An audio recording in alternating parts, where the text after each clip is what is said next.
আসসালামু আলাইকুম রহমতুল্লাহি ওয়া বারাকাতুহু। হাদিস শেয়ারকারী সিরিজ 51 এ আপনাদের সকলকে স্বাগত জানাই। আজ আমরা যে বিষয়টি নিয়ে উপস্থিত হয়েছি সেটা হলো সজল লোসানের ধর্ম না আল্লাহ সুবহানাহু ওয়া তাআলার ধর্ম। বিধানদাতা আসলে সজল লোসান না আল্লাহ সুবহানাহু ওয়া তাআলা স্পষ্ট করে দেবো ইনশাআল্লাহ। সজল লোসানের নিজস্ব লেখা বই রিলিজিয়াস মাইন্ডসেট, সেই বইয়ে 73 মানে 73 পৃষ্ঠায় সজল লোসান বিবাহের নিয়ম দিচ্ছে। আপনারা খেয়াল করেন, দেখেন এখানে কিভাবে দেয়। বলছে বিয়েতে দুইজন সাক্ষী থাকতে হবে আর দিনমোহর নির্ধারণ করতে হবে। আর লাস্টের নিচের দিকে লিখছে যে মানে দুইজন সাক্ষী থাকতে হবে, একজন বলবে উইল ইউ ম্যারি মি আর একজন বলবে ইয়েস। মানে একটাকে বলা হয় ইজাব, একটাকে বলা হয় কবুল। মানে সজল হোসেন যে বিবাহের যে শর্তগুলো দিল যে দুইজন সাক্ষী থাকতে হবে, একজন বলবে আমি তোমাকে বিবাহ করতে চাই আর একজন বলবে হ্যাঁ, এটা কি ইজাব কবুল। মানে এই যে বিবাহের যে কন্ডিশনটা, এই বিবাহের কন্ডিশনটা আমাদেরকে কোরআন থেকে দেখিয়ে দেবেন। কারণ যদি কোরআন থেকে আপনি না দেখাতে পারেন, কারণ আল্লাহ সুবহানাহু ওয়া তাআলা বলছে সূরা ইউসুফ 12 নম্বর সূরা 34 নম্বর আয়াত, এখানে আল্লাহ সুবহানাহু ওয়া তাআলা বলছে বিধানদাতা একমাত্র আল্লাহ সুবহানাহু ওয়া তাআলা। তাহলে সূরা ইউসুফের 40 নম্বর আয়াত থেকে আমরা স্পষ্টভাবে দেখতে পেলাম যে বিধানদাতা হলো একমাত্র আল্লাহ সুবহানাহু ওয়া তাআলা। আর আপনি যে কথাটা লিখলেন এই যে আপনার বইতে, এই যে বিধানটা বিবাহের ক্ষেত্রে দুইজন সাক্ষী রাখতে হবে, একজন প্রস্তাব দেবে, একজন কবুল করবে, মানে ইজাব কবুলের যে ব্যাপারটা আপনি লিখলেন, এই কথাটা আপনি আমাদের কোরআন থেকে দেখিয়ে দেন। যদি কোরআন থেকে দেখাতে পারেন তাহলে তো ভালো, যদি না দেখাতে পারেন অবশ্যই এটা আল্লাহ সুবহানাহু ওয়া তাআলার ধর্ম নয়, এটা সজল হোসেনের ধর্ম, মিস্টার সজল হোসেনের ধর্ম। কেননা আল্লাহ মানে সজল হোসেন বারবারই যারা হাদিস পালন করে তাদেরকে লাহওয়াল হাদিসের অনুসারে বলেছে কোরআন ছাড়া অন্য কিছু কোনো কথা গ্রহণযোগ্য হবে না, এটাও তার বইয়ের মধ্যে বলেছে। তাহলে আপনারা বুঝতে পেরেছেন যে এই সজল হোসেন যে বিবাহের যে শর্তটা দিল, এই শর্তটা যদি কোরআন থেকে না দেখাতে পারে আসলে এটা আল্লাহ সুবহানাহু ওয়া তাআলা দেওয়া ধর্ম নয়, এটা সজল হোসেনের ধর্ম। রিলিজিয়াস মাইন্ড বই বের করে সজল হোসেন নিজস্ব ধর্ম প্রচার করার জন্য তার এই বই বের করেছে রিলিজিয়াস মাইন্ডসেট। এখানে আল্লাহ সুবহানাহু ওয়া তাআলা ধর্ম প্রচার করার জন্য এই বই কখনোই বের করা হয়নি, যেটা আমরা দেখিয়ে দিচ্ছি বারবারই। আপনাদেরকে ইতিমধ্যেই 12-13টা ভিডিও করে দেখিয়ে দিয়েছি যে সজল হোসেনের সঙ্গে মানে কোরআনের কতটা সাংঘর্ষিক এবং সজল হোসেনের সঙ্গে কোরআনের প্রত্যেকটা বিষয়ে সাংঘর্ষিক। উনি যেই কথাটা লিখছে ওনার বইতে, ওনার কথার সঙ্গে ওনার কথার কন্ট্রাডিক্ট আমরা বের করে দিয়েছি। তাহলে আপনারা স্পষ্ট হয়ে গিয়েছেন যে আসলে সজল হোসেন তিনি নিজস্ব ধর্ম প্রচার করার জন্য তার বইগুলো বার করেছে, কখনই আল্লাহ সুবহানাহু ওয়া তাআলা ধর্ম প্রচার করার জন্য তার বই বার করেনি। কেননা বারবারই প্রত্যেকটা জায়গায় কোরআনের সঙ্গে কন্ট্রাডিক্ট, নিজের কথা কোরআনের নামে চালিয়ে দিচ্ছে। যেই কথা তার যে নিজস্ব স্ট্যান্ডার্ড, সেই নিজস্ব স্ট্যান্ডার্ডে তার বই উত্তীর্ণ হচ্ছে না, আমরা বারবারই দেখিয়ে দিয়েছি। তাহলে আপনারা স্পষ্ট হয়ে গেছেন যে আসলে সজল হোসেন নিজস্ব একটা ধর্ম তৈরি করেছে, এটা কখনোই আল্লাহ সুবহানাহু ওয়া তাআলা দেওয়া ধর্ম নয়। আসসালামু আলাইকুম ওয়া রাহমাতুল্লাহি ওয়া বারাকাতুহু। ফাইন আমানু বিমিসলি মা আমানতুম বিহি ফাকাদ ইহতাদাউ। আজ আমরা যে বিষয়টি নিয়ে আপনাদের সামনে উপস্থিত হয়েছি, বিষয়টা হলো একজন হাদিস শেয়ারকারী ভাই একটা প্রশ্ন করেছে। প্রশ্নটা হলো কোরআনে রসুলকে অনুসরণ করতে বলেছে কিন্তু হাদিসে বলছে যে সাহাবীদের অনুসরণ করো। মানে তারা দাবিটা বা তার প্রশ্নটা হলো এই যে কোরআন বলছে রসুলকে অনুসরণ করতে কিন্তু হাদিস বলছে কি সাহাবীদের অনুসরণ করতে। আসুন দেখি কোরআন থেকে আজকে আমরা দেখি কোরআন কি সাহাবীদের অনুসরণ করতে বলে কি বলে না। মানে আল্লাহ সুবহানাহু ওয়া তাআলা সূরা বাকারার 137 নম্বর আয়াতে স্পষ্টভাবে বলছে যে যদি তারা তোমাদের মতো ঈমান আনে তবে তারা হিদায়াত প্রাপ্ত হবে। মানে আল্লাহ সুবহানাহু ওয়া তাআলা স্পষ্টভাবেই বলছে যে সাহাবীরা যেমনভাবে ঈমান এনেছিল, সাহাবীদের মতো যদি কোনো ব্যক্তি ঈমান আনে অবশ্যই তারা সেই সমস্ত ব্যক্তিরা কি হবে, হিদায়াত প্রাপ্ত হবে। মানে সাহাবীদের অনুসরণের কথা পবিত্র কোরআনে আছে। দ্বিতীয়ত আমরা আরেকটা জবাব দেখি পবিত্র কোরআন সূরা তাওবা 9 নম্বর সূরার 100 নম্বর আয়াত। এখানে আয়াতটা এমন, আল্লাহ সুবহানাহু ওয়া তাআলা বলছে যে কি মুহাজির ও আনসারদের মধ্যে যারা ঈমানে প্রথমে অগ্রগামী হয়েছে এবং যারা নিষ্ঠার সাথে তাদের অনুসরণ করে চলেছে, মানে মুহাজির এবং আনসারদের মধ্যে যারা প্রথমে ঈমান এনেছে বা প্রথমে অগ্রগামী হয়েছে এবং যারা নিষ্ঠার সাথে এই যে মুহাজির এবং আনসারদের অনুসরণ করেছে, মানে এখানে আল্লাহ সুবহানাহু ওয়া তাআলা কিন্তু স্পষ্টভাবে বলছে যারা নিষ্ঠার সঙ্গে তাদের অনুসরণ করেছে আল্লাহ সুবহানাহু ওয়া তাআলা তাদের সকলের প্রতি সন্তুষ্ট হয়েছেন। মানে স্পষ্টভাবে এখানে আল্লাহ সুবহানাহু ওয়া তাআলা সাহাবীদের অনুসরণের কথা বলছে। তাহলে পবিত্র কোরআনে আমরা স্পষ্টভাবে দেখতে পেলাম যে সাহাবীদের অনুসরণের কথা সূরা বাকারা 137 নম্বর আয়াতে বিদ্যমান আছে, সূরা তাওবা 9 নম্বর সূরা 100 নম্বর আয়াতেও বিদ্যমান আছে। আমরা স্পষ্টভাবে দেখিয়ে দিলাম। যে ভাই প্রশ্নটা করেছে যে কোরআনে একমাত্র রাসূলকে অনুসরণ করার কথা বলছে কিন্তু হাদিসে সাহাবীদের অনুসরণ করার কথা বলছে, আসলে সেইভাবে ভালোভাবে কোরআন পড়েননি। আসলে আমরা যে আয়াত দুটো দিলাম সেই ভাইকে বলবো যে আপনারা এই আয়াত দুটো ভালোভাবে স্টাডি করেন, অবশ্যই ইনশাআল্লাহ আপনাদের প্রশ্নের উত্তর পেয়ে যাবেন। আসসালামু আলাইকুম ওয়া রাহমাতুল্লাহি ওয়া বারাকাতুহু। আজ আমরা যে প্রশ্নটা নিয়ে আপনাদের সামনে উপস্থিত হয়েছি, প্রশ্নটা হলো এক হাদিস শেয়ারকারী ভাই প্রশ্ন করেছেন যে কোরআন বলছে রহমান তোমাদের কোরআন শিক্ষা দিয়েছে কিন্তু হাদিস বলছে যে তোমাদেরকে রসুল তোমাদেরকে কোরআন শিক্ষা দিয়েছেন। তার মানে সেই ভাই কোরআন এবং হাদিসের ভিতরে একটা কন্ট্রাডিক্ট দাঁড়া করাতে চাইছিল। মানে কন্ট্রাডিক্টটা কি? কোরআন বলছে যে তোমাদের কোরআন শিক্ষা দিয়েছে রহমান, আর হাদিস বলছে কি তোমাদের কোরআন শিক্ষা দিয়েছে রসুল। আসলে এই কথাটা কি কোরআনের সঙ্গে কোরআনের কন্ট্রাডিক্ট, হাদিসের সঙ্গে কোরআনের কন্ট্রাডিক্ট কি কিনা আজকে আমরা আলোচনা করবো ইনশাল্লাহ। আমাদের জবাব দেখেন, সর্বপ্রথম আমরা দেখি ওই ভাই যে দাবিটা করেছে, মানে ওই ভাই ওই দাবিতে যদি স্ট্যান্ড থাকতে পারে যে পবিত্র কোরআনের সঙ্গে হাদিসের সাংঘর্ষিক, তাহলে ওই ভাই আজকে কোরআনের ভিতরে সাংঘর্ষিক লাগিয়ে দেবে।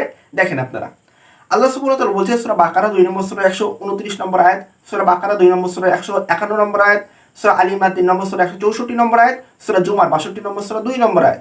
এখানে আল্লাহ সুবহানাহু ওয়া তাআলা বলছে কি, বিশ্বনবী সাল্লাল্লাহু আলাইহি ওয়াসাল্লামকে লক্ষ্য করে, ওয়ায়ু আল্লিমুহুমুল কিতাবা ওয়া হিকমা। ওয়ায়ু আল্লিমু, এটা কিসের শব্দ? কিসের শব্দ? এর ভাব কি? মানে তিনি তোমাদেরকে শেখাবেন, বাবে তাফিল থেকে এসছে, তিনি তোমাদেরকে শেখাবেন কি? আল্লিমুল কিতাব, মানে কোরআন শিখাবে এবং হিকমা শিখাবে। তাহলে এখানে স্পষ্টভাবেই বলছে যে বিশ্বনবী সাল্লাল্লাহু আলাইহি ওয়াসাল্লাম তোমাদেরকে কোরআন শিখাবে, হিকমা শিখাবে। তাহলে যদি ওই ভাইয়ের ওই দাবিটাই আমরা মেনেও নেই, তাহলে ওই ভাই সব কোরআনের সঙ্গে কোরআনের কন্ট্রাডিক্ট লাগিয়ে দিয়েছে। মানে ওই ভাই বলেছিল যে হাদিসের সঙ্গে কোরআনের কন্ট্রাডিক্ট কোথায়, যে হাদিস বলছে এক কথা, কোরআন বলছে আর এক কথা। আরে ভাই, কোরআনের ভিতরে এই কথাটা আছে, আপনি ভালোভাবে কোরআন পড়েননি? মানে আপনি যদি এই দাবিতে স্ট্যান্ড থাকতে পারেন, তবে তো আপনি তো কোরআনের সঙ্গে কোরআনের কন্ট্রাডিক্ট লাগিয়ে দেবেন। আসলে এই প্রশ্নগুলো সেখান থেকে উৎপত্তি হয়, বা যে সমস্ত মানে মানুষের এই সকল প্রশ্নগুলো তৈরি করে, আসলে এরা কেউ মুসলিম বলে আমি মনে করি না। কারণ এরা হলো খ্রিস্টান মিশনারিদের এজেন্ডা। কারণ তারা আজকে যেই যুক্তি দিয়ে হাদিসকে অস্বীকার করার ফিতনায় লেগেছে, 2 বছর পরে বা 10 বছর পরে একই যুক্তি দিয়ে কোরআনকে অস্বীকার করাবে। একই, দেখেন আমি তো বলেই দিলাম আপনাদেরকে, যেমন আল্লাহ সুবহানাহু ওয়া তাআলা যদি আপনারা ওই দাবির উপর স্ট্যান্ড থাকতে পারতেন, তাহলে আপনারা 4টি আয়াত কোরআনে, আরো অসংখ্য আয়াত দেওয়া যেত। আমি আজকে 4টি আয়াতের কথা বললাম। সূরা বাকারা 2 নম্বর সূরা 129 নম্বর আয়াত, সূরা বাকারা 2 নম্বর সূরা 151 নম্বর আয়াত, সূরা আল ইমরান 3 নম্বর সূরা 164 নম্বর আয়াত, সূরা জুমার 62 নম্বর সূরা 2 নম্বর আয়াত। এই 4টি আয়াতকে স্ট্যান্ড অস্বীকার করতো, স্ট্যান্ড অস্বীকার। মানে আপনারা বুঝতেই পেরেছেন যে এই হাদিসটা কখনো কোরআনের সঙ্গে কোরআনের কন্ট্রাডিক্ট নয়। কারণ যদি কোরআনের সঙ্গে হাদিসের কন্ট্রাডিক্ট দেখাতে হয়, তাহলে সর্বপ্রথম কোরআনের সঙ্গে কোরআনের কন্ট্রাডিক্ট দেখাতে হবে। এজন্য আমাদের জবাব ক্লিয়ার, আসলে কোরআনের সঙ্গে হাদিসের কোনো কন্ট্রাডিক্ট নেই। আসসালামু আলাইকুম ওয়া রাহমাতুল্লাহি ওয়া বারাকাতুহু। আমাদের এক হাদিস অস্বীকারী ভাই প্রশ্ন করেছেন যে জিবরাইল আলাইহিস সালাম শুধুমাত্র কোরআন নিয়ে আল্লাহ রাসূল সাল্লাল্লাহু আলাইহি ওয়াসাল্লামের কাছে উপস্থিত হতেন। মানে ওহী বলতে শুধুমাত্র কোরআন, কোরআনের বাইরে আর কোনো ওহী নেই। আসুন আজকে আমরা এই প্রশ্নটার উত্তর দেব যে কি কোরআনের বাইরে ওহী আছে কি ওহী নেই। আমাদের জবাব নম্বর 1, পবিত্র কোরআন সূরা বাকারা 2 নম্বর সূরা 143 নম্বর আয়াত। এখানে কিবলা পরিবর্তনের মানে ঘটনাটা আছে। এখন যদি কিবলা একটা পরিবর্তন করতে হয়, তাহলে আগে কোন কিবলা ছিল, একটা কিবলা নির্দিষ্ট করতে হবে। তাহলে প্রথম যে নির্দিষ্ট কিবলা কোনটা ছিল সেটা আমরা কোরআন থেকে দেখতে চাই, বা সেই ভাইয়ের কাছ থেকে আমরা জানতে চাই। যদি না থাকে, কোরআনের ভিতরে যদি না থাকে সেই কথাটা, অবশ্যই কোরআনের বাইরে ওহী আছে, আমরা এই আয়াত থেকে প্রমাণ পেতে পারি। আবার কিবলা পরিবর্তনে কোন দিক থেকে কোন দিকে হয়েছিল, আমরা তো হাজারো প্রশ্ন করতে পারি এই আয়াত থেকে।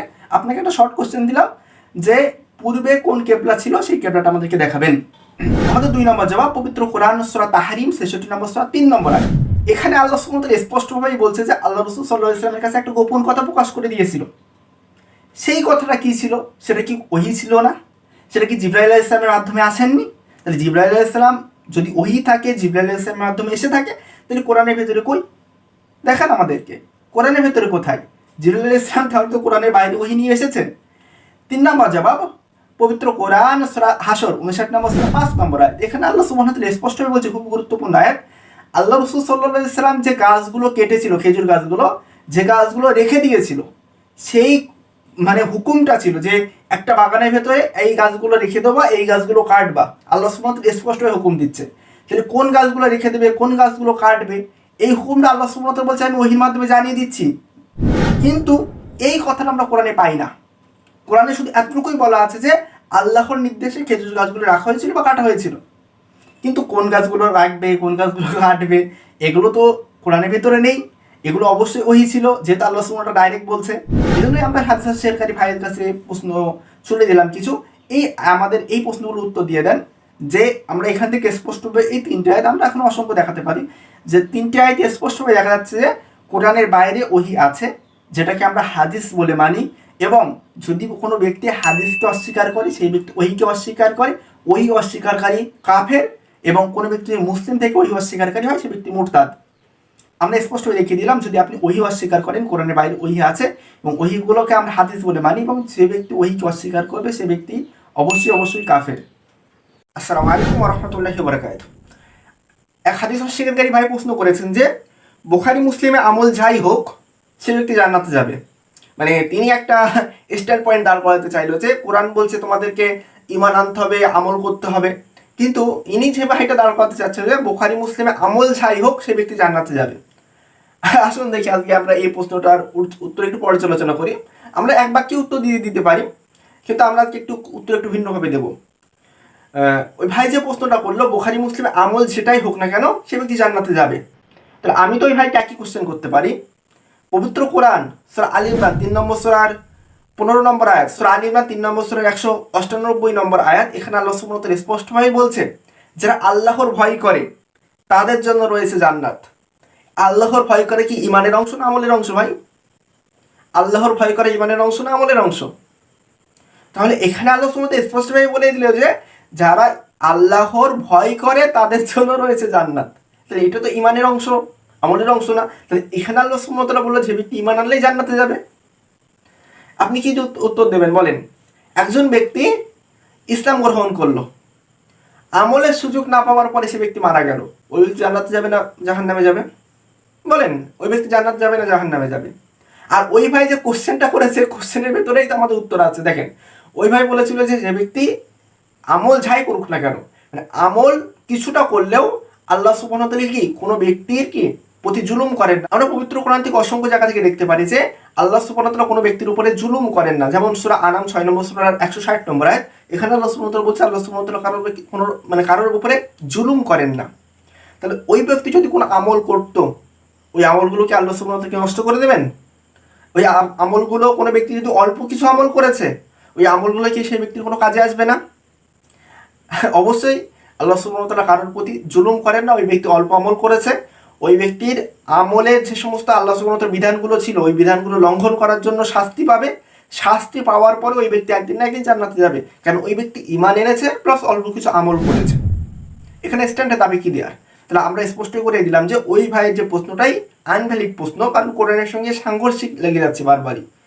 আমরা দেখিয়ে দিচ্ছি, আগের কিছু পর্বে দেখিয়ে দিয়েছি আপনাদের, ওই ভাইদের ওই সকল প্রশ্নের উপরে যদি আমরা স্ট্যান্ড থাকি তারা কোরআনের সঙ্গে কোরআনের কন্ট্রাডিক্ট লাগিয়ে দেবে।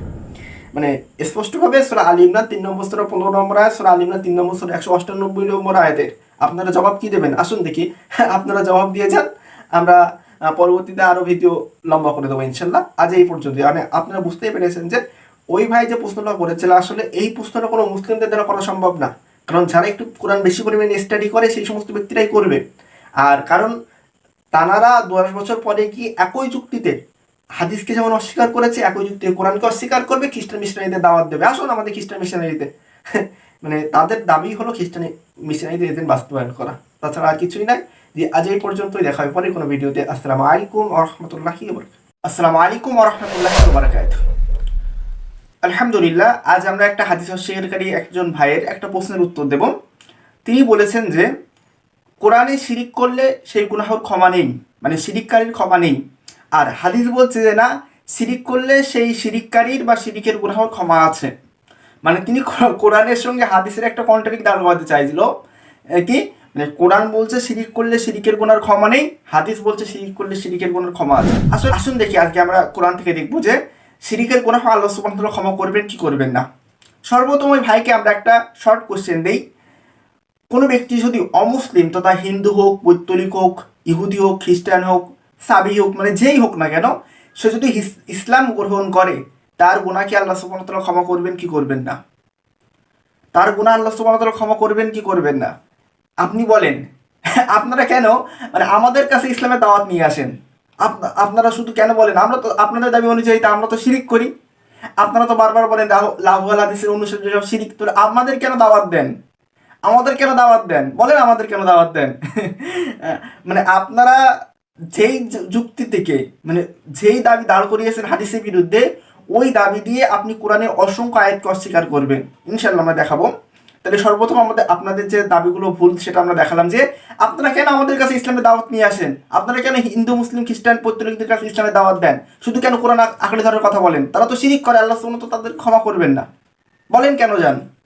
আমাদের এখানেই মানে তাদের প্রশ্ন জবাব হয়ে যায়, তবু আমরা কি কোরআন থেকে আয়াত দেব? তাঁরা, আমাদের জবাব নম্বর 2, তাঁরা পবিত্র কোরআন থেকে দুটো আয়াত ব্যাপকভাবে সবসময় চিল্লে চিল্লে বলে। সূরা বাকারা 2 নম্বর সূরা 62 নম্বর আয়াত, সূরা মাইদা 5 নম্বর সূরা 69 নম্বর আয়াত। এখানে আল্লাহ সুবহানাহু ওয়া তাআলা বলছে যে কোনো ব্যক্তি যদি ইহুদি হোক, খ্রিস্টান হোক, সাবি হোক, পৌত্তলিক হোক, সে যদি ঈমান আনে এবং সৎকর্ম করে, তবে আল্লাহ সুবহানাহু ওয়া তাআলা তাকে আল্লাহ সুবহানাহু ওয়া তাআলা তাকে জান্নাত দেবে, তার কোনো দুঃখ থাকবে না, আল্লাহ সুবহানাহু ওয়া তাআলা তাকে জান্নাত দেবে। তাহলে এখানে আল্লাহ সুবহানাহু ওয়া তাআলা স্পষ্টভাবে বললো যে কোনো ব্যক্তি যদি অমুসলিম থেকে ইসলাম গ্রহণ করে এবং সে ব্যক্তি যদি ঈমান আনে, কোনো ব্যক্তি শিরিককারী ব্যক্তি যদি ঈমান আনে এবং সে যদি সৎকর্ম করে, তাহলে সেই ব্যক্তি জান্নাতে যাবে। এখানে কোরআনে স্পষ্ট আয়াত। আপনারা তো চিল্লে চিল্লে বলেন, তবে কেন আজকে এই আয়াতটা আপনারা মানছেন না? আসলে আপনারা হাদিসের বিরুদ্ধে বলতে গিয়ে এমনভাবে কোরআনের বিরুদ্ধে বলা শুরু করেছেন যে আপনাদের মাথারই ঠিক নেই। আপনারা কখন কোরআনকে অস্বীকার করছেন আপনারা নিজেরাই বুঝতে পারছেন না। আসলে এর পেছনের কারণটা হচ্ছে যে কিছু খ্রিস্টান মিশনারিরা আপনাদেরকে সাপোর্ট দিচ্ছে এবং তাদের কিছু চেলাচামুন্ডা আছে, তারা আপনাদেরকে সাপোর্ট দিয়ে যাচ্ছে যে তোমরা এই কথাগুলো বলো। আসলে এই কথাগুলো বললে যে 2 বছর পরে বা 5 বছর পরে যে কোরআনে আরো 10টা আয়াত অস্বীকার করবে, সে তো হুঁশেই সাধারণ মানুষের নেই। সেটা তো বুঝতে পারছে না যে আজ থেকে 10 বছর পরে এই একই যুক্তিতে আমি কোরআনে অসংখ্য আয়াতকে অস্বীকার করবো। এই জন্য আপনাদেরকে সহজ সরল একটা কথা বলি, আপনি যদি কোরআন সুন্নাহর অনুসারী না হন, ইহুদি খ্রিস্টানরা আপনাকে এমনভাবে পাকড়াও করবে যে আপনি 2 বছর পরে কল্পনাও করতে পারবেন না। এই জন্য ফিরে আসুন রবের পথে, ফিরে আসুন বিষ্ণু সাল্লাল্লাহু আলাইহি ওয়াসাল্লাম সেই পথে সেই পথে আমাদেরকে আমল শিখিয়ে গেছে, আমাদেরকে ইবাদত শিখিয়ে গেছে, আমরা সেই পথে ইবাদত করি। সাহাবী রাদিয়াল্লাহু তাআলা আনহু আজমাইনরা যে সমস্ত পথে তারা চলে গিয়েছেন, সেই সমস্ত পথে আমরা ফিরে আসি। আমরা কোনো ব্যক্তি বা বস্তু বা কোনো খ্রিস্টান মিশনারির পাল্লায় পড়বো না, আমরা আসবো কোরআন এবং সুন্নাহর পথে, তথা আল্লাহ রাসূল সাল্লাল্লাহু আলাইহি ওয়াসাল্লাম সাহাবী রাদিয়াল্লাহু তাআলা আনহু আজমাইনরা যেই পথে চলে গিয়েছে, আমরা সেই পথে যাবো। যে আজ এই পর্যন্তই আপনারা বুঝতে পেরেছেন, আমাদের দুটো উত্তরেই কমপ্লিট হয়ে গেছে। আমরা বেশি উত্তর দিচ্ছি না, আমরা এখানে আরো অনেক পয়েন্ট রাখতে পারতাম। জি, আজ এই পর্যন্ত। আসসালামু আলাইকুম ওয়া রাহমাতুল্লাহি ওয়া বারাকাতুহু। আসসালামু আলাইকুম ওয়া রাহমাতুল্লাহি ওয়া বারাকাতুহু। আলহামদুলিল্লাহ, আজ আমরা হাদিস অস্বীকারী ভাইদের একটা গুরুত্বপূর্ণ প্রশ্নের উত্তর দেব। কিছু হাদিস অস্বীকারী ভাই দাবি করতে চান যে সূরা বাকারা 2 নম্বর সূরা 79 নম্বর আয়াত দিয়ে, এই আয়াত দিয়ে তারা বলতে চান যে বুখারী মুসলিম লেখার দায়িত্ব কে দিল। তারা বলতে চাচ্ছেন যে বুখারী মুসলিম লেখার দায়িত্ব কে দিল। আসুন দেখি আজকে আমরা এই প্রশ্নের উত্তর দেই। আমাদের জবাব নম্বর 1, পবিত্র কোরআন সূরা বাকারা 2 নম্বর সূরা 79 নম্বর আয়াতটা যদি আমরা ভালোভাবে পড়ি, এখানে বলছে যে দুর্ভোগ তাদের যারা নিজে হাতে কিতাব রচনা করে এবং বলে আল্লাহ সুবহানাহু ওয়া তাআলার পক্ষ থেকে এসেছে। এবং আমরাও তো একই কথা বলি যে দুর্ভোগ তাদের যারা নিজে হাতে কিতাব রচনা করে এবং বলে আল্লাহ সুবহানাহু ওয়া তাআলার পক্ষ থেকে এসেছে। এটা স্পষ্টভাবে পবিত্র কোরআন সূরা বাকারার 2 নম্বর সূরা 79 নম্বর আয়াতে যেমন মজুদ আছে, সহিহ বুখারী 106 থেকে 110 নম্বর হাদিসে স্পষ্ট বলা আছে, বিষ্ণু সাল্লাল্লাহু আলাইহি ওয়াসাল্লাম বলছেন যে আমি যে কথা বলিনি, আমার নামে কোনো ব্যক্তি ইচ্ছাকৃতভাবে মিথ্যা আরোপ করে, সেই ব্যক্তি থাকার স্থান হলো জাহান্নাম। তাহলে আমরা স্পষ্টভাবে দেখতে পেলাম যে ওহীর নামে বিকৃতি করার পরিণাম কি। অবশ্যই যে ব্যক্তি ওহীর নামে বিকৃতি করবে তার থাকার স্থান হলো জাহান্নাম এবং সেই ব্যক্তি দুর্ভোগ। তাহলে আমরা স্পষ্টভাবে দেখতে পেলাম যে ওহীর নামে বিকৃতিকারীর পরিণাম কি। অবশ্যই ওহীর নামে যে ব্যক্তি বিকৃতি করবে সেই ব্যক্তির দুর্ভোগ এবং সেই ব্যক্তির জন্য রয়েছে জাহান্নাম। তাহলে আমরা দেখতে পেলাম যে এই সমস্ত হাদিসে লিপিবদ্ধ করা দলিল স্বয়ং বিষ্ণু সাল্লাল্লাহু আলাইহি ওয়াসাল্লাম নিজে দিয়েছেন। বিষ্ণু সাল্লাল্লাহু আলাইহি ওয়াসাল্লামের প্রত্যেকটা কথাই ওহী, যেটা আমরা সূরা নাজম 53 নম্বর সূরা 3 এবং 4 নম্বর আয়াত থেকে স্পষ্টভাবে জানতে পারি। এই জন্য যে সমস্ত ওহী লেখকরা ওহী লিখেছে তথা বুখারী মুসলিমের হাদিস লিপিবদ্ধ করেছে, তারা বিষ্ণু সাল্লাল্লাহু আলাইহি ওয়াসাল্লামের আদেশ মতোই কাজ করেছে। তারা এর জন্য বিনিময় পাবে, উত্তম বিনিময় পাবে। তারা আল্লাহ সুবহানাহু ওয়া তাআলার কাছে সম্মানিত হবে। এই জন্য আমরা বলি হাদিস অস্বীকারীরা আসলে তারা হাদিস মানে না, তারা হাদিস অস্বীকার করার নাম করে কোরআনকে অস্বীকার করতে চায়। যেটা আমাদের জবাব নম্বর 2, কোনো কিতাব যদি আল্লাহ সুবহানাহু ওয়া তাআলার পক্ষ থেকে নাজিল হয়, সেই কিতাব কেউ যদি লিপিবদ্ধ করে বলে এই কিতাবটা আল্লাহ সুবহানাহু ওয়া তাআলার পক্ষ থেকে এসেছে, তাহলে কি সেই ব্যক্তিদের জন্য দুর্ভোগ? না, অবশ্যই না। কোনো কিতাব যদি কোনো ব্যক্তি লেখে এবং সেই কিতাব যদি আল্লাহ সুবহানাহু ওয়া তাআলার পক্ষ থেকে হয়, সেই ব্যক্তির জন্য তারা দুর্ভোগ পাবেন না। কারণ আমরা বর্তমান বাজারে যে কোরআনের বাইন্ডিং দেখতে পাই, এই বাইন্ডিং কোরআন কি আল্লাহ সুবহানাহু ওয়া তাআলার পক্ষ থেকে এসেছিল? আল্লাহ সুবহানাহু ওয়া তাআলার পক্ষ থেকে এসেছিল, কিন্তু আল্লাহ সুবহানাহু ওয়া তাআলা লিপিবদ্ধ না। এটা কোনো প্রিন্ট বা কোনো প্রকাশনী দ্বারা লিপিবদ্ধ করা হয়েছে। তাহলে কোনো কিতাব যদি আল্লাহ সুবহানাহু ওয়া তাআলার পক্ষ থেকে আসে, কোনো ওহী যদি আল্লাহ সুবহানাহু ওয়া তাআলার পক্ষ থেকে আসে, সেই ওহী লেখার পরিণাম এই আয়াতের আন্ডারে পড়ছে না। সূরা বাকারা 2 নম্বর সূরা 79 নম্বর আয়াতের কথা অনুযায়ী পড়ছে না। কারণ এই আয়াতটা কোরআনটা কি আল্লাহ সুবহানাহু ওয়া তাআলার পক্ষ থেকে এসেছে, এই জন্য বিভিন্ন বাজার থেকে প্রিন্ট হয়েছে। এই জন্য আমরা দেখি সহিহ বুখারী, সহিহ মুসলিম এগুলো হলো হাদিসের ওহী, যেটা আল্লাহ সুবহানাহু ওয়া তাআলার পক্ষ থেকে এসেছে। আমরা স্পষ্টভাবে মানে গত পর্বে অসংখ্য উদাহরণ দিয়ে দেখিয়েছি যে বিশ্বনবী সাল্লাল্লাহু আলাইহি সাল্লামের পক্ষ থেকে, আল্লাহ সুবহানাহু ওয়া তাআলার পক্ষ থেকে বিশ্বনবী সাল্লাল্লাহু আলাইহি সাল্লামের প্রতি কিতাব এবং হিকমা নাজিল করা হয়েছিল, মানে কোরআন এবং সুন্নাহ নাজিল করা হয়েছিল। আমরা স্পষ্টভাবে দেখতে পেয়েছি। এখন আমরা বিস্তারিত ব্যাখ্যা করছি না, আমাদের আগের ভিডিওগুলো দেখে আসবেন, ইনশাআল্লাহ স্পষ্টভাবে প্রমাণ পাবেন। স্পষ্টভাবে দেখতে যেটা পেলাম, ইমাম বুখারী এবং মুসলিম তারা তো ওহীর কিতাব লিপিবদ্ধ করলো, যেটা আল্লাহ সুবহানাহু ওয়া তাআলার পক্ষ থেকে এসেছে। তাহলে আল্লাহ সুবহানাহু ওয়া তাআলার পক্ষ থেকে যে সমস্ত জিনিসগুলো আসে, সেই সমস্ত জিনিসগুলো লিপিবদ্ধ করা এই সূরা বাকারার ৭৯ নম্বর আয়াতের মধ্যে পড়ছে না। কারণ দুর্ভোগ তাদের যারা আল্লাহ সুবহানাহু ওয়া তাআলার পক্ষ থেকে যে সমস্ত ওহীর কিতাব আসেনি, সেই সমস্ত কিতাব আল্লাহ সুবহানাহু ওয়া তাআলার নামে চালিয়ে দিচ্ছে। আমাদের জবাব নম্বর ৩, বিশ্বনবী সাল্লাল্লাহু আলাইহি ওয়াসাল্লাম সরাসরি হাদিস লিপিবদ্ধ করতে বলেছিলেন। সেটা আমরা পাই সুনানে আবু দাউদ ৩৬৪৬ নম্বর হাদিসে। স্পষ্টভাবে বিশ্বনবী সাল্লাল্লাহু আলাইহি ওয়াসাল্লাম বলছে যে তোমরা আমার থেকে হাদিস লিপিবদ্ধ করো। এই যে বিশ্বনবী সাল্লাল্লাহু আলাইহি ওয়াসাল্লামের কথা অনুযায়ী কেউ যদি কাজ করে, তাহলে সেই ব্যক্তির জন্য কি দুর্ভোগ হবে? না, অবশ্যই না। তাহলে বিশ্বনবী সাল্লাল্লাহু আলাইহি ওয়াসাল্লাম হাদিস লিপিবদ্ধ করতে বলেছিলেন, এই জন্য মুহাদ্দিসরা হাদিস লিপিবদ্ধ করেছেন।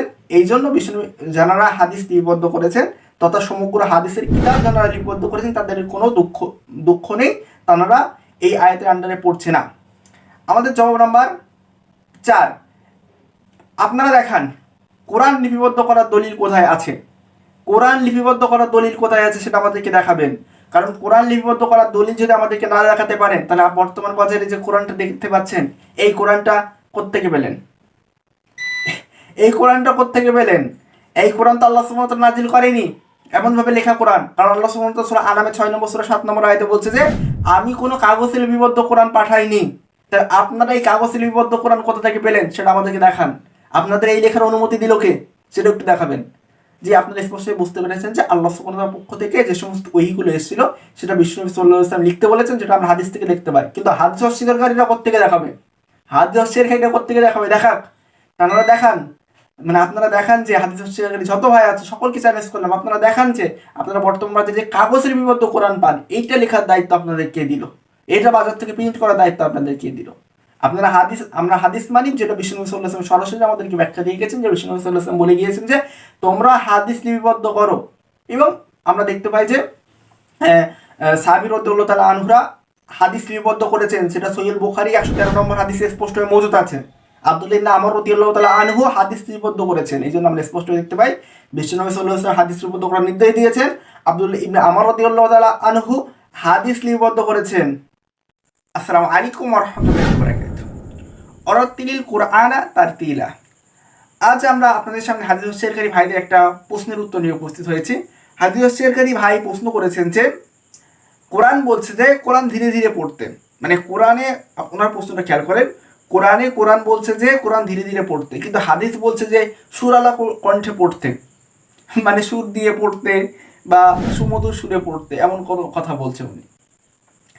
আসলে এনাদের উত্তর দিতে গিয়েও মানে কেমন একটা লাগে, মানে পবিত্র কোরআন তো এনারা স্টাডি করেনই না, মানে পবিত্র কোরআনের সাথে সাথে আরবি সাহিত্য সম্পর্কে ওনাদের কোনো জ্ঞানই নেই। আসুন দেখি, আজকে আমরা দেখাবো আপনাদেরকে এই সমস্ত ব্যক্তিদের আরবি সাহিত্য তথা আরবি গ্রামার, আরবি ডিকশনারি, আরবি ব্যাকরণ, মানে কোনোভাবেই কোনো দিক থেকে এনারা সম্পূর্ণ জিরো লেভেলে জ্ঞান অর্জন করে মানে এই সমস্ত প্রশ্নগুলো করে। আসলে এই সমস্ত প্রশ্নগুলো নিয়ে যে সমস্ত সাধারণ হাদিস ভাইদের কথা বলছি না, যে সমস্ত জায়গা থেকে এই প্রশ্নগুলো উৎপত্তি হয়েছে সেই সমস্ত জায়গার কথা বলছি। আসুন দেখি আমরা উত্তর দেই। আপনারা একটা ডিকশনারি দেখতে পাচ্ছেন, আল মাওসুমুল ওয়াফি। এই ডিকশনারির 273 পৃষ্ঠা। এখানে তারতিলা বা তারতিল শব্দের অনুবাদ করেছেন যে, আপনারা দেখেন স্ক্রিনটা, আপনারা দেখেন এখানে লেখা আছে, দেখেন স্পষ্ট ও সুমধুর আবৃত্তি। মানে ইনাদের যে অ্যালার্জিটা ছিল যে কোরআন সুমধুর সুরে পড়া যাবে না, আসলে ভাই তারতিল শব্দের আরেকটা অনুবাদই তো মানে সুমধুরভাবে আবৃত্তি করা। মানে কোরআনই তো বলছে, সূরা মুজাম্মিলের 4 নম্বর আয়াতই তো বলছে, 3-4 নম্বর আয়াতেই তো বলছে যে তোমরা কোরআন তেলাওয়াত করো সুমধুর শব্দে। এখানে তো কোরআনই বলছে, তারতিল শব্দের অর্থ অনুবাদটা আপনারা দেখেন, ভালো করে দেখেন, আপনি স্ক্রিনে দেখতে পাচ্ছেন যে সুমধুর আবৃত্তিতে সুন্দর তেলাওয়াত। এখানে তেলাওয়াতের প্রতি জোর দিয়েছে, তেলাওয়াতটা কিভাবে সুন্দর করতে হবে। তাহলে আপনারা মানে হাদিস শিকারীরা মানে কিভাবে বলেন যে মানে কোরআনের সঙ্গে হাদিস কন্ট্রাডিক্ট। কোরআন বলছে কোরআন তোমরা ধীরে ধীরে আবৃত্তি করো, হাদিস বলছে যে তোমরা কোরআন মানে সুমধুর সুরে আবৃত্তি করো। আসলে ভাই সুমধুর সুরে আবৃত্তি করা এটা কোরআনের নির্দেশ, আপনি মানতে পারছেন না কারণ আপনি তো আরবি পড়তেই পারেন না। আপনি যদি আরবি পড়তে পারতেন তাহলে তো সুমধুর সুরে আবৃত্তি করতেন, আপনি তো আরবিই পড়তে পারেন না। এই জন্য আপনারা বুঝতে পারছেন যে ভাই সকল ভাইয়ের উদ্দেশ্য করে বলছি, হাদিস অস্বীকারীদের উদ্দেশ্য হলো মানে তারা ইসলাম থেকে মানুষকে সবসময় দূরে সরিয়ে রাখতে চায়। আর আপনাদেরকে স্পষ্ট দেখালাম যে এরা সম্পূর্ণই মূর্খ, মানে না আছে আরবির জ্ঞান, না আছে সাহিত্যের জ্ঞান, না আছে আরবি গ্রামারের জ্ঞান, না আছে মানে তাজবিদের জ্ঞান, মানে এই সমস্ত প্রশ্নগুলো আনভ্যালিড আপনাদের সামনে উপস্থাপন করে দিয়েছে। আর স্পষ্টভাবে দেখিয়ে দিয়েছে যে তারতিল শব্দের অর্থ হলো যে সুমধুর শব্দে তেলাওয়াত করা। তাহলে স্পষ্টভাবে আপনারা দেখতে পেয়েছেন যে পবিত্র কোরআন সূরা মুজাম্মিলে 4 নম্বর আয়াতে স্পষ্ট আল্লাহ সুবহানাহু ওয়া তাআলা বলছে তোমরা সুমধুর সুরে আবৃত্ত করো। তাহলে এই সমস্ত হাদিস অস্বীকারীদের মানে এনারা কোন প্রজেক্টে লেগেছে আপনারা একটু বোঝেন। আসলে এনারা কি হাদিস অস্বীকার করার প্রজেক্টে লেগেছে না কোরআন অস্বীকার করানোর প্রজেক্টে লেগেছে? আসলে এনাদের উদ্দেশ্য হলো ইসলাম থেকে মানুষকে সরিয়ে নিয়ে যাওয়া। সেটা হতে পারে কোরআন দিয়ে, হতে পারে হাদিস দিয়ে। ওনারা আপনাকে ঠিক ভিন্ন ভিন্ন মানে প্রশ্ন করবে, বলবে হাদিসের সঙ্গে কোরআনের কন্ট্রাডিক্ট, এই জন্য তোমরা হাদিস মেনো না। ঠিক একই বিষয়গুলো কোরআনে আছে ভাই। 10 বছর পরে বা 2 বছর পরে আপনার মাথায় তো সেট হয়ে গেছে যে এই কথাটা বললে কোরআনের সঙ্গে কন্ট্রাডিক্ট, কিন্তু এই কথা তো ভাই কোরআনে আছে। তাহলে কোরআনের সঙ্গে কি বলবেন যে কোরআন কন্ট্রাডিক্ট? মানে আসলে এনাদের উদ্দেশ্য একই। এনারা হাদিস অস্বীকার করার নাম করে কোরআনকে অস্বীকার করে খুব মানে সুমধুর সুরে আমরা বারবারই বলে আসছি। এই জন্য আপনারা উত্তর পেয়ে গেছেন স্পষ্টই। আলহামদুলিল্লাহ, আজ আমরা ভিডিও বাড়াচ্ছি না। আসসালামু আলাইকুম ওয়া রাহমাতুল্লাহি ওয়া বারাকাতুহু। আসসালামু আলাইকুম ওয়া রাহমাতুল্লাহি ওয়া বারাকাতুহু। আল্লাযীনা ইয়াত্তাবিউনা রাসূলান নাবিয়্যিল উম্মি। আপনারা দেখতে পাচ্ছেন যে আমরা দীর্ঘদিন ধরে হাদিস অস্বীকারী ভাইদের অসংখ্য প্রশ্নের উত্তর দিয়ে আসছি। আজও ঠিক একইভাবে একটা গুরুত্বপূর্ণ প্রশ্ন নিয়ে উপস্থিত হয়েছে। হাদিস অস্বীকারী ভাইরা বলতে চান যে কোরআনে আল্লাহ রসুল কোরআন পড়তে পারতেন, কিন্তু হাদিসে তাকে উম্মি বলে সম্বোধন করা হয়েছে তথা নিরক্ষর বলে সম্বোধন করা হয়েছে। তার মূল দাবি হলো কোরআনে রসুল শিক্ষিত এবং হাদিসে রসুলকে উম্মি বলে সম্বোধন করা হয়েছে। আসুন দেখি আজকে আমরা এই প্রশ্নের উত্তর দিই, কোরআনে কি রসুলকে উম্মি বলে সম্বোধন করা হয়েছে কি হয়নি। আসলে এই সমস্ত প্রশ্নের উত্তর দিতেও আমাদের কেমন একটা লাগে, কারণ ইনারা সবাই কোরআনের গবেষক বলে নিজেকে চিহ্নিত করে, অথচ ইনারা কোরআনের কিছুই জানে না। দেখেন আজকে আপনাদের সামনেই আমি দেখাচ্ছি। আপনারা যদি খোলেন পবিত্র কোরআন সূরা আরাফ 7 নম্বর সূরার 157 নম্বর আয়াত, এখানে আল্লাহ সুবহানাহু ওয়া তাআলা বলছে যে আল্লাযীনা ইয়াত্তাবিউনা রাসূলান নবিয়্যিল উম্মি, যারা অনুসরণ করে উম্মি নবীর। এখানে আল্লাহ রাসূল সাল্লাল্লাহু আলাইহি সাল্লামকে স্পষ্ট উম্মি শব্দ দিয়ে আল্লাহ সুবহানাহু ওয়া তাআলা সম্বোধন করেছেন। হাদিস অস্বীকারী যেই ভাই মানে বুখারী মুসলিমে বা হাদিসের কিতাবে যে উম্মি শব্দটা নিয়ে তার যে ব্যাপক একটা অসুবিধা হচ্ছিল, এই আয়াত নিয়ে কি করবেন বলেন? এই আয়াত অস্বীকার করবেন? এখানে তো স্পষ্টভাবে আল্লাহ সুবহানাহু ওয়া তাআলা উম্মি বলে সম্বোধন করেছেন। তাহলে তো আপনি যদি বুখারী মুসলিমের ওই হাদিসকে অস্বীকার করতে চান তাহলে এই আয়াতকে অস্বীকার করতে হবে। শুধু তাই নয়, এরপরে আয়াত সূরা আরাফ 7 নম্বর সূরার 158 নম্বর আয়াত, এখানে আল্লাহ সুবহানাহু ওয়া তাআলা বলছেন যে ফাআমানু বিল্লাহি ওয়া রাসূলিহিন নাবিয়্যিল উম্মি। এখানেও রাসূল সাল্লাল্লাহু আলাইহি সাল্লামকে উম্মি বলে সম্বোধন করছে। তাহলে আপনি কি বলবেন পবিত্র কোরআনে এই আয়াতটা ভুল আছে? আপনি কি বলবেন পবিত্র কোরআনে এই আয়াত দুটো আমি মানি না? আসলে বর্তমান সময়ে হাদিস অস্বীকারীদের প্রশ্নের উত্তর মানে কিছু কিছু প্রশ্ন এমন প্রশ্ন করে যে প্রশ্নগুলোর উত্তর দিতে আমাদের নিজেদেরই লজ্জা লাগে। এই জন্য মানে হাদিস অস্বীকারীদের উদ্দেশ্য একটাই, তার ইসলাম থেকে মানুষকে দূরে সরাতে চায়, ইসলাম থেকে কোরআন সুন্নাহ থেকে মানুষকে দূরে সরিয়ে রেখে পাশ্চাত্য সভ্যতার নগ্ন গ্লানি আমাদের ইসলামের ভিতরে প্রবেশ করাতে চাই। এই জন্য আপনারা এই সমস্ত হাদিস অস্বীকারী কোনো প্রতারকদের পাল্লায় পড়বেন না। আর যে সমস্ত ভাইয়েরাদের সংশয় ছিল, আশা করি ইনশাল্লাহ এই ভিডিও দুটো আয়াতেই সংশয়গুলো দূর হয়ে যাওয়ার কথা। যদি সংশয়গুলো না দূর হয়ে যায়, আপনারা আয়াত দুটো পড়েন, ভালো করে স্টাডি করেন। দেখেন আমি যে কথাটা বললাম সেই কথাটা পবিত্র কোরআনের যে উম্মি শব্দটা এই সূরা আরাফ 7 নম্বর সূরা 157 এবং 7 নম্বর সূরার 158 নম্বর আয়াত, এই দুটো আয়াতে আছে কি না, যদি থেকে যায় তাহলে তো আপনাদের কোনো সংশয় থাকার কথা না। তাহলে স্পষ্ট আমাদের উত্তর কমপ্লিট যে পবিত্র কোরআনেও উম্মি শব্দ আছে। যে হাদিসের উম্মি শব্দ নিয়ে আপনাদের অ্যালার্জি থাকে তাহলে কোরআনে উম্মি শব্দ নিয়েও আপনাদের অ্যালার্জি আছে, কিন্তু মানুষের সামনে প্রকাশ করছেন না। 2 বছর পরে বা 10 বছর পরে আপনারা একইভাবে এই কোরআনে এই আয়াতগুলোকে অস্বীকার করাবেন মানুষদের। এই জন্য বি কেয়ারফুল, আপনারা সবাই সাবধানে থাকুন এই সমস্ত ভণ্ড হাদিস অস্বীকারীদের থেকে। আসসালামু আলাইকুম ওয়া রাহমাতুল্লাহি ওয়া বারাকাতুহু। অকুল জারহাক ওয়া যাকাল বাতিলিন বাতিলা কানাল সুকা। আজ আমরা হাদিস অস্বীকারী ভাইদের একটা গুরুত্বপূর্ণ প্রশ্নের উত্তর দেবো ইনশাআল্লাহ। হাদিস অস্বীকারী কিছু ভাই দাবি করেছেন যে কিয়ামতের জ্ঞান, মানে কোরআনে বলা আছে যে কিয়ামতের জ্ঞান শুধুমাত্র আল্লাহ সুবহানাহু ওয়া তাআলার কাছে, কিন্তু হাদিস বলছে যে না, কিয়ামতের জ্ঞান রাসূলের কাছেও আছে। মানে তারা কোরআনের সঙ্গে হাদিসের একটা কন্ট্রাডিক্ট দাঁড় করাতে যাচ্ছিল। আসুন দেখি আজকে আমরা এই প্রশ্নের উত্তর দিই। কিয়ামতের জ্ঞান আল্লাহ সুবহানাহু ওয়া তাআলার কাছে না রাসূলের কাছে, এই বিষয়ে তারা কন্ট্রাডিক্ট দাঁড় করাতে যাচ্ছিল। আসুন দেখি। সর্বপ্রথম এই প্রশ্নের উত্তরে আমরা আসবো পবিত্র কোরআন সূরা নাজিয়াত 79 নম্বর সূরার 42 থেকে 44 নম্বর আয়াত। আল্লাহ সুবহানাহু ওয়া তাআলা বলছে, যেদিন তারা তা দেখবে সেদিন তাদের মনে হবে যেন তারা দুনিয়ায়, মানে দুনিয়াটা বিরাকেটে, এক সন্ধ্যা বা এক সকালের বেশি অবস্থান করেনি। মানে এই যে কিয়ামতের দিন আমাদের মনে হবে যে আমরা দুনিয়ায় এক সকাল বা এক সন্ধ্যার বেশি অবস্থান করিনি। এই যে কিয়ামতের জ্ঞান আমরা কিভাবে জানলাম, আপনি কিভাবে জানলেন, সমগ্র পৃথিবীর মানুষ কিভাবে জানলো, আমাদের একটু বলে বুঝিয়ে দেন কিভাবে জানলাম আমরা। আপনি যদি বলেন আল্লাহ সুবহানাহু ওয়া তাআলা আমাদেরকে জানিয়েছে বলে আমরা জানি, আমরাও তো একই কথা বলি। বিশ্বনবী সাল্লাল্লাহু আলাইহি সাল্লাম কি নিজে থেকে কোনো কথা বলতেন? বিশ্বনবী সাল্লাল্লাহু আলাইহি সাল্লাম তো ওহীর বাইরে কোনো কথা বলতেন না। সেটা সূরা আরাফ 7 নম্বর সূরা 204 নম্বর আয়াতে যেমন মজুদ আছে, সূরা নাজম 53 নম্বর সূরার 3-4 নম্বর আয়াতে যেমন মজুদ আছে, সূরা হাক্কা 69 নম্বর সূরা 44 থেকে 44 নম্বর আয়াতে যেমন মজুদ আছে। বিশ্বনবী সাল্লাল্লাহু আলাইহি সাল্লাম ওহীর বাইরে কথা বলতেন না। বিশ্বনবী সাল্লাল্লাহু আলাইহি সাল্লামকে আল্লাহ জানিয়েছেন, সেটাই বিশ্বনবী সাল্লাল্লাহু আলাইহি সাল্লাম আমাদেরকে বলেছেন। আসলে আরেকটু উদাহরণ দেই। পবিত্র কোরআন সূরা কমার 54 নম্বর সূরা 46 থেকে 49 নম্বর আয়াত, এখানে আল্লাহ সুবহানাহু ওয়া তাআলা বলছেন যে কিয়ামতের দিন অতি ভয়ঙ্কর ও তিক্ততর। নিশ্চয়ই অপরাধীদের রয়েছে পথভ্রষ্ট ও প্রজ্বলিত আগুন। সেদিন তাদের উপর করে টেনে হিঁচড়ে জাহান্নামে নেওয়া হবে, জাহান্নামে ছোঁয়া আস্বাদন করানো হবে। তা আপনারা দেখতে পেলেন এই আয়াতেও আল্লাহ সুবহানাহু ওয়া তাআলা কিয়ামতের দিন কি হবে, কেমন অবস্থা হবে তার কিছুটা আমাদেরকে জানিয়ে দিল। তাহলে এখন তো আমি আপনাদের একই কোশ্চেন করতে পারি, আপনারা কি গায়েব জানেন? আপনারা কি কিয়ামতের জ্ঞান জানেন? আপনারা কি কিয়ামতের দিন সম্পর্কে কি হবে এটা দেখে এসেছেন?